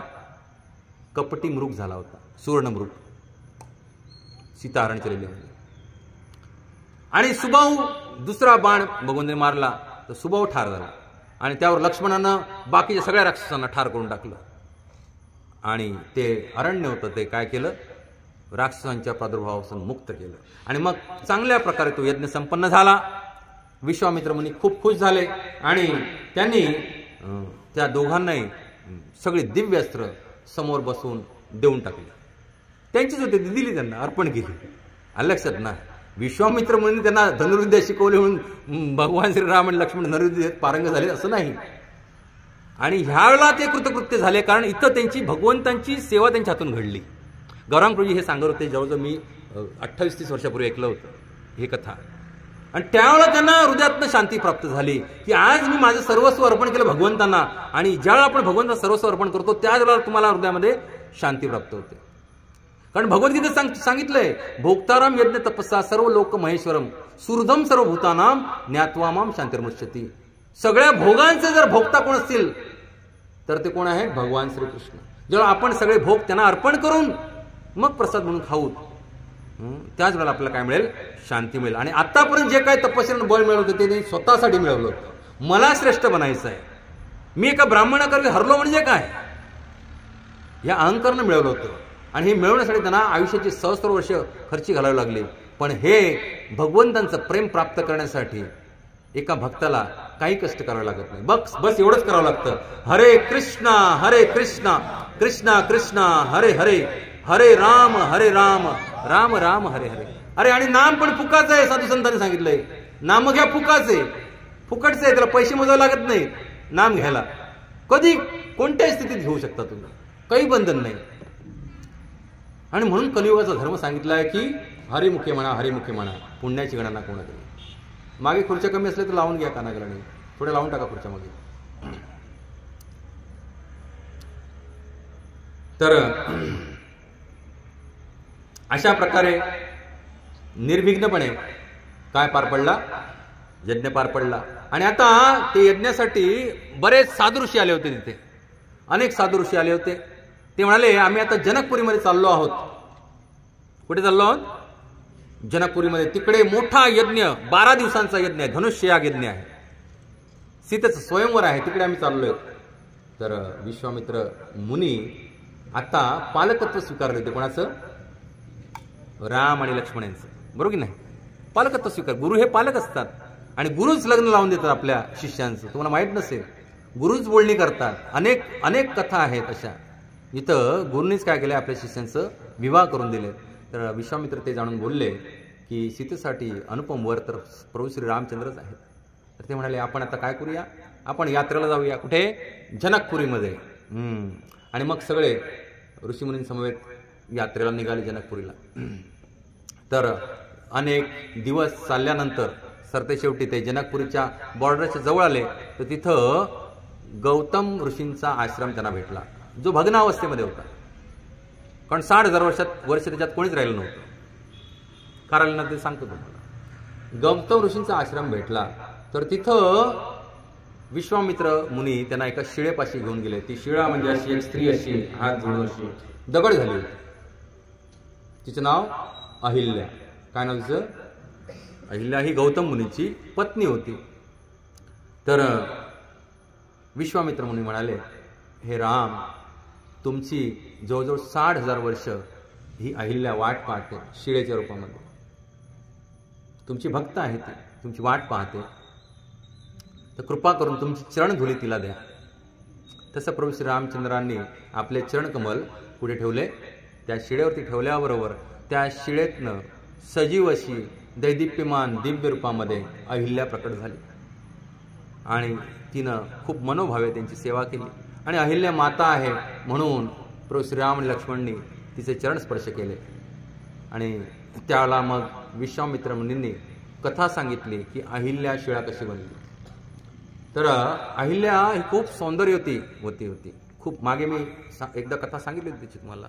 ब्रह्मदेवाने अलौकिक सौंदर्य देऊन बनवली होती आणि मग गौतम ऋषींकडे तिचं पालन पोषण करण्यासाठी त्यांना ती कन्या दिली होती. पण गौतम ऋषी तिचं अतिशय सुंदररित्या पालन पोषण केले आणि जशी ती कन्या उपवर झाली तशी ती कन्या एवढी सौंदर्य ती कन्या कोणी भाळलं असतं. काल आपण बघितलं नारदमुनी भाळले विश्वमोहिनीला. तर ही गौतम ऋषी प्रामाणिकपणे ती कन्या घेऊन परत ब्रह्मदेवांकडे गेले. हे ब्रह्मदेव तुम्ही माझ्याकडे ठेव दिला होता, ती ठेव मी तशी आणि तुम्हाला सोबत. मग त्यांच्या ह्या मनोभावावरती एवढे भाळले ब्रह्मदेव, त्यांनी म्हणाले तुमचं लग्न लावून देतो. अशा प्रकारे अहिल्या आणि गौतमचा विवाह झाला आणि ती पतिव्रता स्त्री अशी मनोभाव त्यांची सेवा करू लागली. पण हिचं सौंदर्य त्रैलोक्यात दुमदुमत होतं आणि इंद्रदेव रोज यायचा आपल्या ऐरावत हत्तीवरती बसून हिचं सौंदर्य अवलोकन करण्यासाठी. कोणाचं? अहिल्याचं. आणि त्याला इच्छा जागृत झाली की मला हिचा उपभोग घेतला पाहिजे. एक दिवशी गौतम मुनी नदीवरती गेले होते आपलं नित्य कर्म करायला. तर इंद्रदेव गौतम ऋषींचा वेश धारण करून कुठे आला? त्या पर्णकुटीमध्ये आला आणि त्यानं पृच्छा केली की हे अहिल्ये, नॉर्मली ऋतुकालामध्ये स्त्रीला उपभोगायचं असं शास्त्रामध्ये सांगितलं. जे सांगितलं वचन ते सांगतो मी. स्त्रीचा मासिक धर्म आल्यापासून 16व्या दिवशी स्त्रीचा ऋतुकाल असतो, म्हणजे पुत्र प्राप्तीसाठी सुयोग्य अवस्था असते. किती शास्त्र प्रगत आहेत बघा. आज आम्ही ॲज अ गायनेकोलॉजिस्ट मी ज्यावेळेला अभ्यास करतो त्यावेळेला मी अभ्यासले हे that is the period where ovulation occurs from day 14 to 16. हे आपल्या शास्त्रामध्ये सांगून ठेवले अनादी काळापासून. म्हणजे कसलं प्रगत शास्त्र आहे आपलं बघा. तर स्त्रीशी संगत त्याच वेळेला एकदा करायचा असतो ऋतुकाळामध्ये. अन्यथा जो संबंध केला जातो तो ते म्हणजे विचित्र कर्म आहे. पण म्हणतो मी आता काम मोहित झालोय त्यामुळे तो कालावधी राहू दे बाजूला, तू माझी इच्छा पूर्ण कर. तर अहिल्यानं ओळखलं की हे गौतम ऋषींसारखे दिसतात पण हे गौतम नसून कोण आहेत? इंद्र आहेत. कारण ती पाहिजे फुलं तोडायला जे बागीच्यामध्ये जायचं इंद्रदेव वर्ण ऐरावतावरून घिरट्या घालायची तिच्यावरती होती रोमिओ म्हणून. तर तिला इच्छा झाली होती चला ठीक आहे.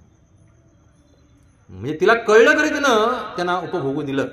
आणि उपभोगल्यानंतर इंद्र जेव्हा निघाले तेव्हा म्हणाले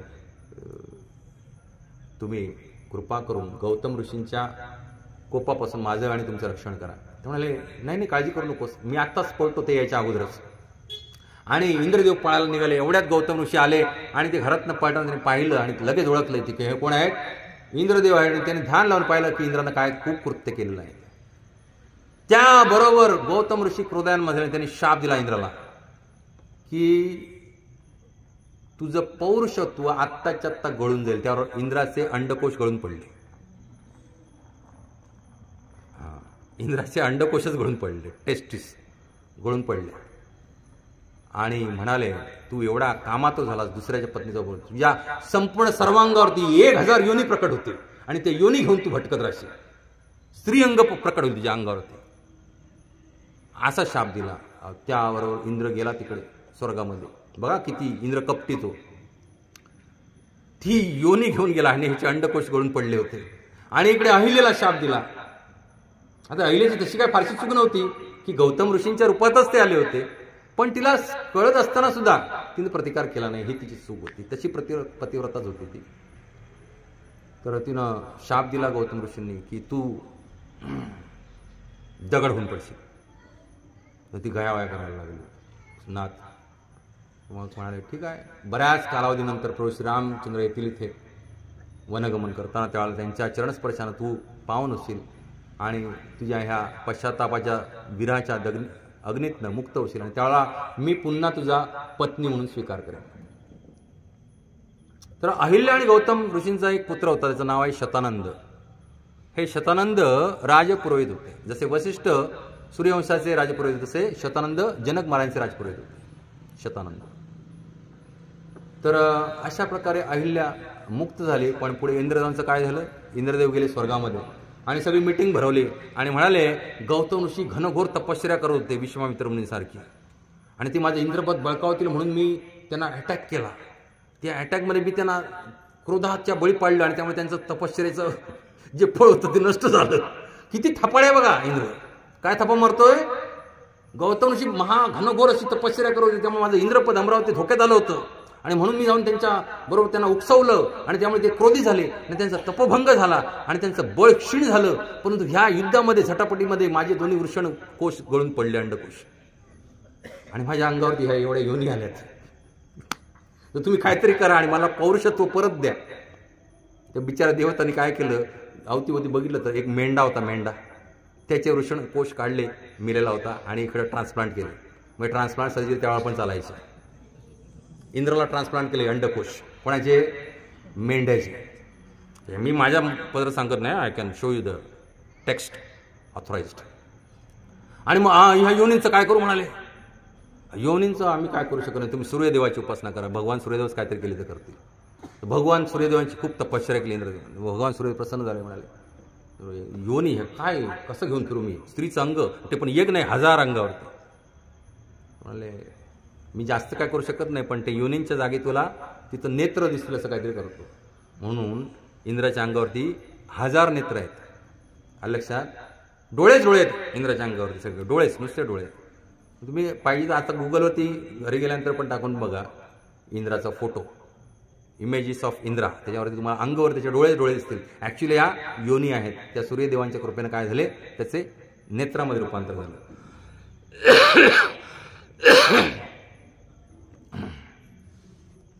तर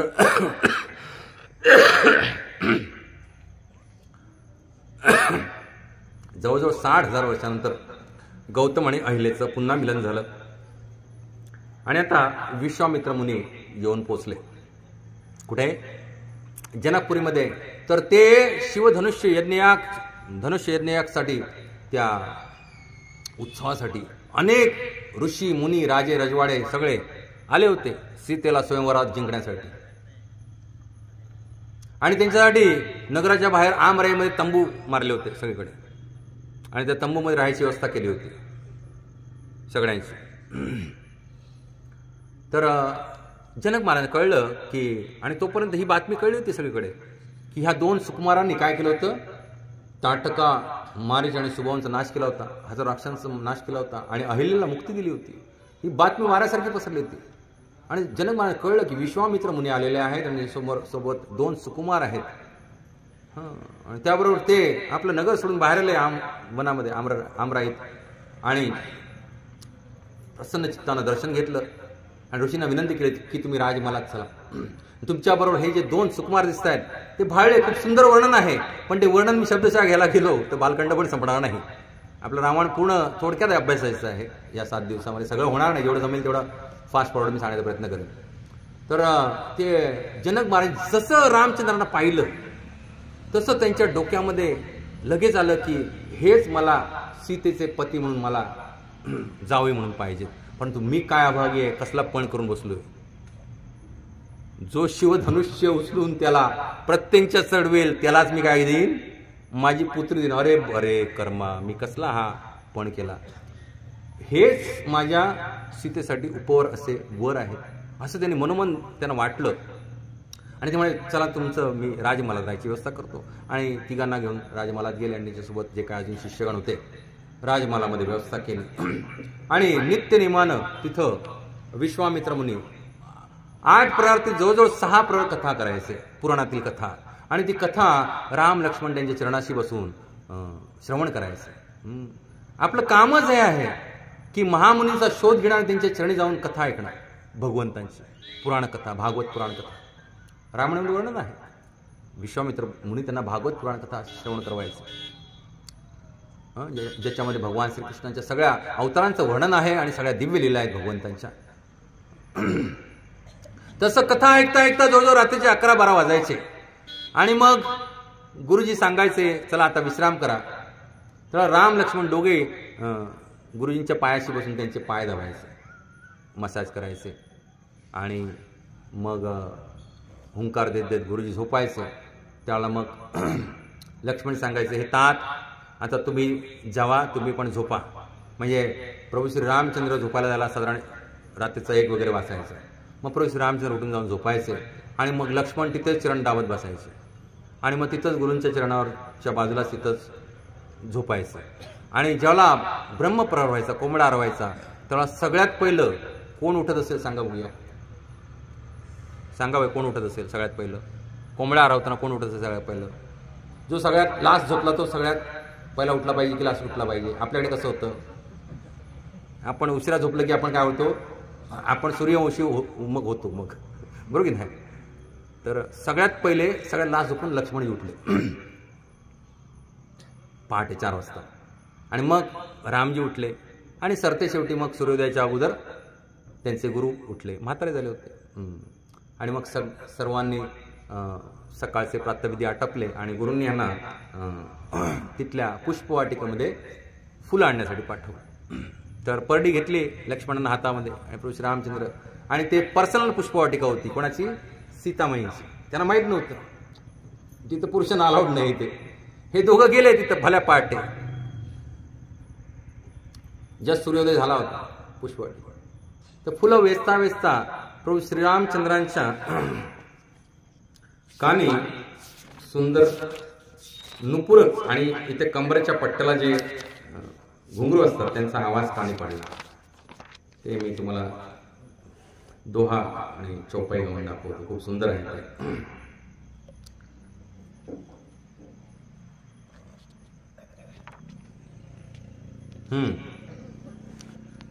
कंकन किंकिनी नुपुर धुनि सूनी, कहत लखन सन रामू हृदय गूनी, मानहु मदन दुंदुभि दीनी, मनसा विश्व विजय कह कीनी.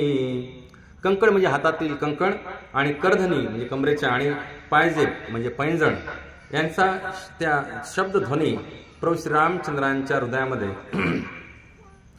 जसा गेला कानाच्या माध्यमातून, तसं ते लक्ष्मणाला म्हणतायत की मानव मदन दुमदुबी दिनी, कामदेवाने जवळजवळ नगारे वाजून दुमदुबी दिलेली असं मला वाटायला लागलं. मनसा विश्व विजय किन्नी, आणि कामदेवाना पूर्ण विश्वाला जिंकण्याचा कसा संकल्प केला असं वाटायला लागलं. आणि असं म्हणून प्रभू श्रीरामचंद्रांनी त्या दिशेनं पाहिलं ज्या बाजूनं काय येत होतं, आवाज येत होता.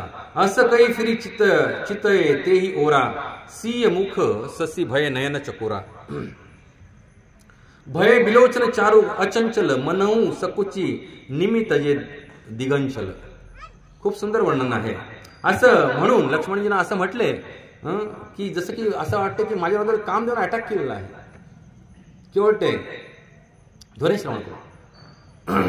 तर त्यांनी तिकडे पाहिलं प्रभू श्रीरामचंद्रांनी, तर तिथं सिंहमुख ससी भय नयन चकोरा, त्यांना सीतामाईंचा मुखचंद्र दिसलं आणि ते एकटक चकोरासारखे प्रभू श्रीरामचंद्र सीतामाईंच्या त्या मुखाकडे चकोरासारखे पाहू लागले. चकोर हा पक्षी आहे. पौर्णिमेचा चंद्रमा चकोरा जीवन आहे, संत तुकारामांच्या अभंगातली एक ओळ आहे. पौर्णिमेचा चंद्रमा, तर चकोर हा पक्षी असा आहे, तो पौर्णिमेच्या चंद्राची आर्तपणे वाट पाहत असतो आणि जसा चंद्रोदय होतो पूर्व क्षितिजावरती तसा तो त्याच्यावरती टक लहात राहतो आणि जसा जसा चंद्र पुढे पुढे जातो तशी त्याची मान अशी अशी होत होते, अशी अशी अशी अशी अशी, आणि पहाटेपर्यंत तो पूर्ण अशी मान अँगलमध्ये करतो. कुठंही लक्ष जात नाही त्याचं. जवळजवळ 12 तास एकटक चकोर चंद्राचं रूप निहाळत असतो. काय करतो तुम्ही, म्हणजे फोटो टाकलात गुगलवरती तर तुम्हाला येईल चकोर आणि चंद्रमाचा फोटो. ऍक्च्युली अशी मान वाकडी करून तो बघत असतो आणि अशी अशी अशी अशी अशी करत मान. आता इकडे चंद्र आहे, तर इथंच राहणार. जसं चंद्र खाली जाईल तसं तो मान, म्हणजे 12 तास कंटिन्यूस. कारण चकोरासाठी जीवनच चंद्रमा आहे. तसं प्रभू श्रीरामचंद्र असे निहाळायला लागले सीतामाईंचं रूप की त्यांच्यासाठी सीतामाई आणि खरोखर लादणी शक्ती आहेत त्यांच्या. कारण तुम्ही म्हणाल अरे प्रभू श्रीरामचंद्र असे कसे श्रीलंपट सारखे एका स्त्रीकडे पाहतात. नाही, त्याचं कारण पुढे येणार आहे. आपण अशी फसगत करतो भगवान लीलांबद्दल, आपण जरा पुढचा विचार करतो, आपल्याला माहित नसतं काही. आणि भगवंतांचं सुंदर नेत्र स्थिर झाले आणि पापण्या लावायच्या बंद झाल्या. ते काय सांगितले तर भय बिलोचन चारू अचंचल मनो सकुची निमित्त जे दिगंचल. निमी महाराज जे जनक महाराजांचे पूर्वज आहेत ते हे पापणीचे अधिष्ठात्री देवता आहेत, म्हणून याला निमिष म्हणतात. पापणी वर जापते त्याला काय म्हणतात, निमिष म्हणतात. आणि हे निमी महाराज त्या पापणी अधिष्ठात्री देवता आहेत. ते म्हणाले अरे माझे हे पौत्र जावई माझ्या पोत्रीला न्याहाळत आहेत, तर त्यांना लाज वाटली. बरोबर की नाही. जर एखादं लग्न ठरलंय आणि दोघं बोलत असतील आणि पटकन आपण जर एंटर केलं, आपण काय करतो, लाजतो आणि तिथून निघून जातो ना, हा तुमचं चालू आहे काय ते. तसं निमी महाराजांना लाज वाटली, त्यांनी नेत्रावरचं आपलं अधिष्ठात्र सोडून दिलं. हा ते म्हणजे इथून आपण जाऊया. त्यावर प्रभू रामचंद्र पापण्या न लावता एकटक काय करतायत, सीतामाईंचं रूप ते अतिशय दिव्य रूप न्याहाळत आहेत. काय सुंदर वर्णन आहे. देखी सिय शोभा सुख पावा हृदय सराहत बचन नु आवा जनु बिरची सब निज निपुणाई बिरची विश्व कह प्रकट दिखाई. आणि सीताजींची शोभा पाहून प्रभू श्री रामचंद्र खूप सुख झालं हृदयामध्ये आणि हृदयामध्ये ते सराहना करू लागले की पण मुखातनं वचन बाहेर पडे ना. जसं की ब्रह्मानं आपली सगळी निपुणता हे सीतामाईंचं रूप बनवण्यामध्ये घातली. ती अत्यंत सुंदर अशी शोभा सीतामाईंची. आणि मग ते हळूच थोडंसं बाहेरच्या कॉन्शियसनेसमध्ये आले आणि मग लक्ष्मणजींना म्हणतायत रघुवंशी न कर सहज स्वभाव मनुकू पंथ पगु धरैन काऊ मोहि अतिशय प्रतिति मन केरी जेही सपने हु परनारी नहेरी. मी स्वप्नात सुद्धा परनारी हेरलेली नाहीये. प्रभू श्री रामचंद्र काय सांगतायत, मी स्वप्नात सुद्धा परनारी हेरलेली नाहीये, पण हिच्यावरनं माझं नेत्र हलतच नाहीये. रघुवंशांचा हा सहज स्वभाव आहे की त्यांची बुद्धी कधीच कुमार्गावर जात नाही. रघुवंशांचा हा सहज स्वभाव आहे की त्यांची बुद्धी कधीच कुमार्गावर जात नाही. आणि मी अत्यंत विश्वासाने सांगतो लक्ष्मण, मी स्वप्नामध्ये सुद्धा परक्या स्त्रीवरती दृष्टी नाही टाकलेली. जिनकी लही न रिपू रणपीठी नाही पावई परतीय म्हणून ढिटी मंगल लही न जिनके नाही ते नरवर थोरे जगमाही. रणामध्ये शत्रू त्यांची पाठ पाहत नाही, अर्थात जे लढाईतनं पाठ टाकून पळत नाहीत. पराई स्त्री ज्यांच्या मनामध्ये आणि दृष्टीमध्ये पण येऊ शकत नाही आणि भिकारी ज्यांच्या दारातनं नाही हा शब्द घेऊन जाऊ शकत नाही, अशा श्रेष्ठ पुरुषांच्या संसारामध्ये मी जन्माला आलो. आणि असे श्रेष्ठ पुरुष संसारात फार थोडे आहेत. ते नरबर थोरे जगमाही. असे श्रेष्ठ नर ज्यांनी कधीच शत्रूला पाठ दाखवली नाही आणि ज्यांनी कधीच पराया स्त्रीवरती कुदृष्टी टाकली नाही, असे श्रेष्ठ नर ह्या संसारात फार थोडे आहेत. कर्त बतकही अनुज सन मन सिय रूप लोभान मुख सरोज मकरंद छबी करई मधुप इव पान. आणि प्रभू श्री रामचंद्र आपल्या छोट्या भावाला अशा प्रकारे सांगताय, परंतु मन मात्र त्यांचं सीताजींच्या चेहऱ्याकडे सारखं धावतंय. जसं की एखाद्या मकरंदानं भरलेल्या फुलावरती भुंगे गुंजाराव करतायत, भ्रमर गुंजाराव करतायत, तसं मन सारखं धावतंय सीताजींच्या मुखावरती. आणि सीताजी सुद्धा बघा, सीताजी सुद्धा चकित होऊन नजर सोडून इकडे तिकडे बघतायत. पण इच्छा काय आहे, प्रभू श्री रामचंद्रांचं कसं अवलोकन करू. ते दाखवत नाहीत. त्यांच्यासोबत अनेक दासी आहेत ना. गिरिजाची पूजा करण्यासाठी आईने त्यांना पाठवलं होतं सकाळी की आशीर्वाद जाऊन घे पार्वतीचा. पण जसं की जह बिलोक मृग सावक नैनी, जसं लहान हरणाचं पाळसं जसं बिथरलं की असं असं असं आपल्या आईला शोधतं, तसं सीतामाईंना बघायचंय प्रभू श्रीरामचंद्रांना, पण पाहू शकत नाही, कारण सखी काय म्हणते. अशी विकल अवस्था झाली सीतामाईंची. आणि लोचन मग रामई उराने दिने पलक कपाट सयाने जब सीय सखिन्न प्रेम बस जाने कही न सकई कछु मनस कुचाने.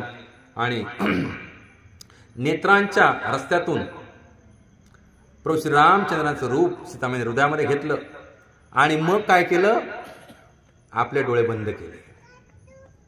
पहिलं रूप न्याहाळून घेतलं भगवंतांचं आणि नेत्राद्वारे आपल्या हृदयामध्ये साठवलं आणि मग ध्यान लावलं आणि डोळे उघडे नसता.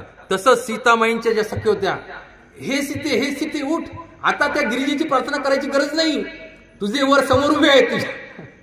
सीतामाई त्यांच्या वरांचंच अवलोकन करत होत्या. मग ह्यांना काय वाटलं, हे गिरिजेला प्रार्थना करते की मला हा वर मिळू दे नवरा म्हणून.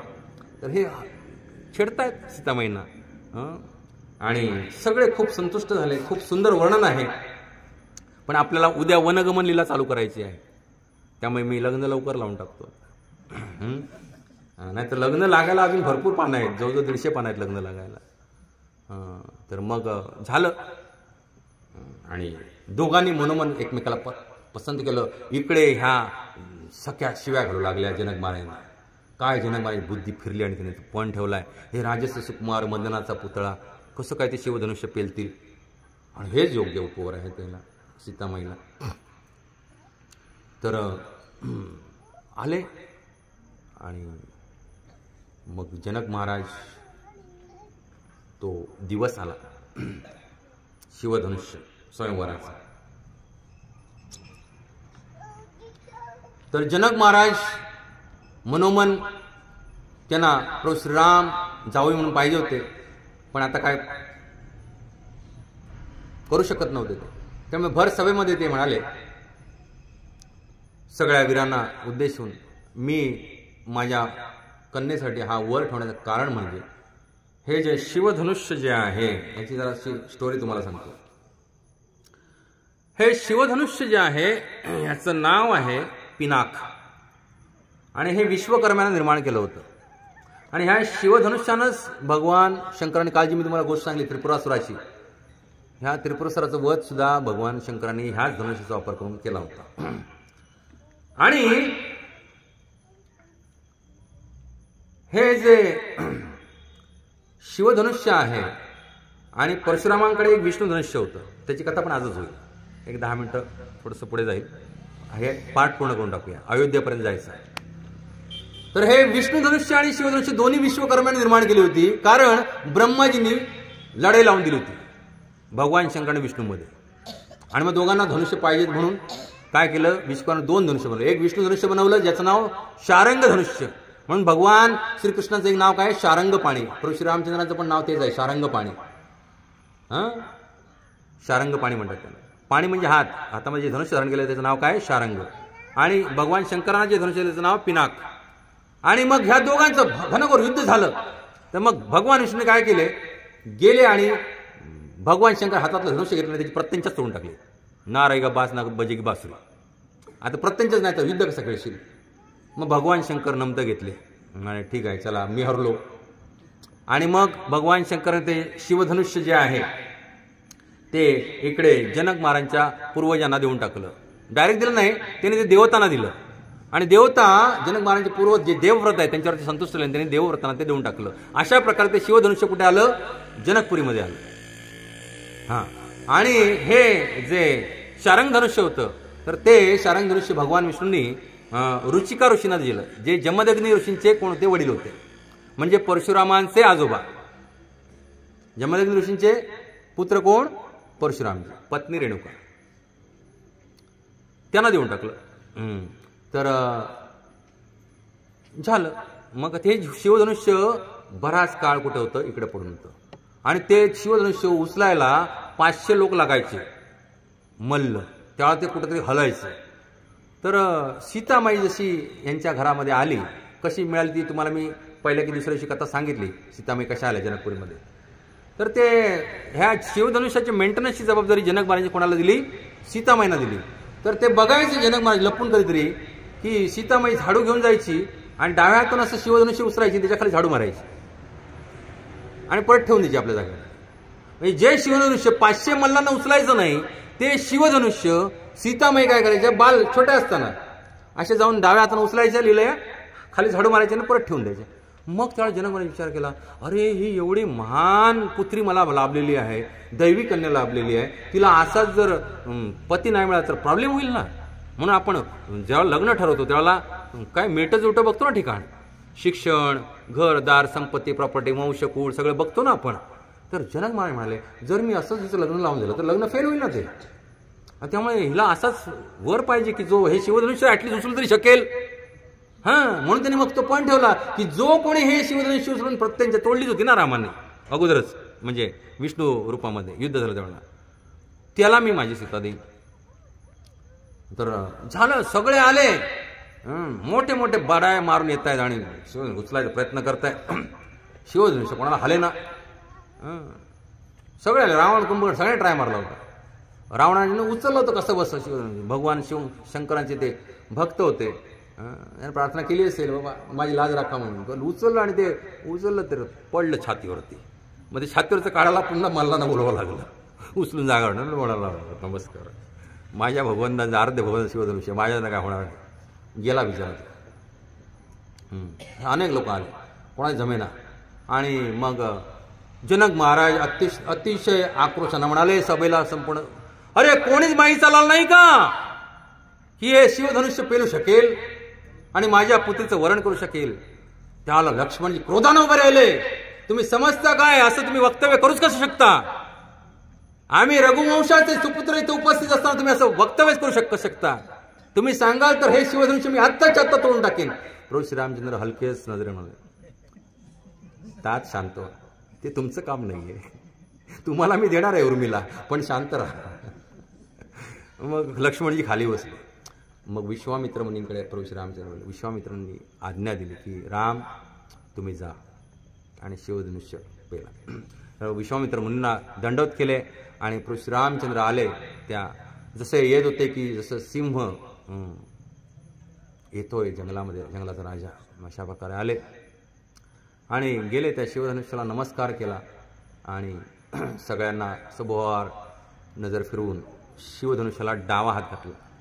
डावा हात घेऊन लिलया असं शिवधनुष्य उचललं आणि प्रत्यंच्या तिची होती ती अशी ताणली आणि आता वरती टाकणार. ते मोठा ध्वनी झाला आणि ते शिवधनुष्य मधून तुटलं, दुभंगलं.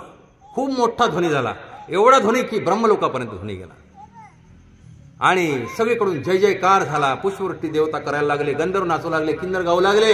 सगळीकडे आनंदी आनंद झाला, कारण मंगल प्रसंग होता. विवाह प्रसंग म्हणलो आपण काय, मंगलाष्ट, सगळीकडून मंगलाष्ट गाऊ लागले सगळे. आणि अशा प्रकारे सीतामाईंनी प्रभू श्री रामचंद्राचं काय केलं, वरण केलं आणि सुंदर विवाह पार पडला. आणि मग विवाह पार पडला तसं विश्वामित्र मुनी, जनक महाराज बैठक झाली आणि म्हणाले, विवाह पार पडला म्हणजे काय म्हणून आपण साखरपुडा झाला, बरोबर की नाही. मी फायनल झाला आता. सीतामाईने ती सोयरातली वनमाळा घातली आणि मग दशरथ महाराजांना बोलावणं पाठवलं. तो दूध जायला 3 दिवस लागले, यायला 4 दिवस लागले. आणि मग अभिजित मुहूर्त शोधून काढला गेला आणि त्याला मग मोठ्या थाटामाटामध्ये विवाह झाला. आणि सीतामाईंनी प्रभू श्री रामचंद्रांना वरमाला घातली. त्यांची धाकटी बहीण जी होती उर्मिला, हिनं लक्ष्मणजींना वरमाळा घातली. आणि जनक महाराजांचे बंधू होते धाकटे कुशध्वज, त्यांना 2 कन्या होत्या, एक मांडवी आणि एक श्रुतकीर्ती. तर मांडवीनं भरतांचं वरण केलं आणि श्रुतकीर्तीनं शत्रुघ्नांचं वरण केलं. अशा प्रकारे 4ही भावांचं काय झालं, खूप मोठ्या दिव्य, म्हणजे तो लग्नाचा समारंभ घ्यायचा जरी झाला आपल्याला इथे तरी 7 दिवस लागतील बरं का. एवढं दिव्य वर्णन आहे ह्याच्यामध्ये. तर खूप दिव्य थाटामध्ये खूप दहेज दिलं जनक महाराजांनी. दशरथ महाराज खूप दहेज दिलं, सोनं नाणं, हत्ती, रथ, पालख्या, सगळं दास दासी. आणि वरात निघाली. काही दिवस तिथं मुक्काम केले, पाहुणचार घेतला आणि वरात निघाली. ते सोडतच नव्हते जनकपूरवासी. वरात निघाली आणि वाटेत आले आणि तिकडून असे धुळीचे लोड यायला लागले मोठमोठे. तर जमदग्नी पुत्र परशुराम तिथं अतिशय क्रोधायमान होऊन आले होते. वरात अडवली आणि म्हणाले, कोण आहे तो ज्यानं शिवधनुष्य तोडलं. वशिष्ठ मुनी होते बघा. तर प्रभू रामचंद्र स्वतः सामोरे गेले आणि म्हणाले, प्रभू मीच आहे सेवक. अरे मूर्ख बालका, तू तर अत्यंत बालक दिसतोस. त्याने ओळखलं नव्हतं भगवंत हे भगवंत लीला करतायत. तू समजतोस काय स्वतःला? तू शिवधनुष्य तोडलंच कसं? तू तोडूच कसं शकतोस? मी मानत नाही तुझ्या पराक्रमाला. हे माझ्याकडे विष्णू धनुष्य आहे जे माझ्या आजोबांनी मला दिलं. तू हे धनुष्य जर पेलून दाखवलंस तर मी मानेन की तू शिवधनुष्य कर. त्या प्रभू श्रीरामचंद्राने ते विष्णू धनुष्य ते पण असं घेतलं लिलया आणि त्याच्यावरती एक बाण चढवला आणि प्रत्येकाच्या कानापर्यंत ओढली आणि म्हणाले आता हा बाण कुठे सोडते सांगा, कारण मी चढवलेला बाण कधी विफळ जात नाही. त्यावर परशुराम गयावाया करायला लागले. म्हणाले प्रभू तुम्हीच माझे नाथ आहात, मी केवळ फक्त एक शक्त्यावेश अवतार आहे, तुम्ही सर्व समर्थ पूर्ण पुरुषोत्तम भगवान आहात. तर प्रभू म्हणाले ते काही असू दे, पण माझा बाण आता जो चढवलेला तो विफळ जाणार नाहीये, त्यामुळे तो कुठं सोडते पहिलं सांग. तर भगवंताने सांगितलं की तुझे त्रैलोक्यावर भ्रमण करतोयस ना, तर ते बस झालं. तुझं आता स्वर्गारोहण वगैरे सगळं बंद करून टाकतो, हा बाण त्याच्यासाठी मी चालवतो. म्हणाले नको नको नाथ असं करू नका, माझ्यावरती कृपा करा. नाही म्हणाले ते विफळ जाणार. भगवंताने बाण सोडला आणि परशुरामजींचं भ्रमण त्रैलोक्यातलं बंद करून टाकलं आणि आता सांज व्हायला आली होती. तर म्हणाले ॲटलिस्ट मला आता महेंद्र पर्वतावरती जाऊ द्या, मला आज्ञा द्या. आणि मग परशुरामजी तिथून कुठे गेले? महेंद्र पर्वतावरती गेले तपश्चर्या करायला. आणि त्या दिवसापासून जे परशुरामजींचं भ्रमण बंद झालं म्हणून ते इथं कोकण प्रांतामध्ये परशुराम भूमीमध्ये वास्तव्य करतात, बरोबर की नाही? तर ही त्याच्यामागे लीला आहे. 9:30 झालेले आहेत. आज आपण इथं थांबूया आणि उद्या आपण सुंदर अशी लीला पाहणार आहोत, भगवंतांची वनगमन लीला. त्याच्यामध्ये कोण आहे कॅरेक्टर? मंथरा, कुब्जा, आणि ती कशी कैकेयीची बुद्धी फेरते. अतिशय सुंदर पास टाइम आहे, अतिशय सुंदर पास टाइम आहे. कोणी चुकू नका. अजून जास्त आपल्या सगळ्या मित्र आपल्या घेऊन या. हरे कृष्णा कृष्णा कृष्णा हरे हरे, हरे राम राम राम हरे हरे. श्री रामायण कथा महोत्सव की जगद्गुरु श्रील प्रभुपाद की निताय गौर प्रेमानंद.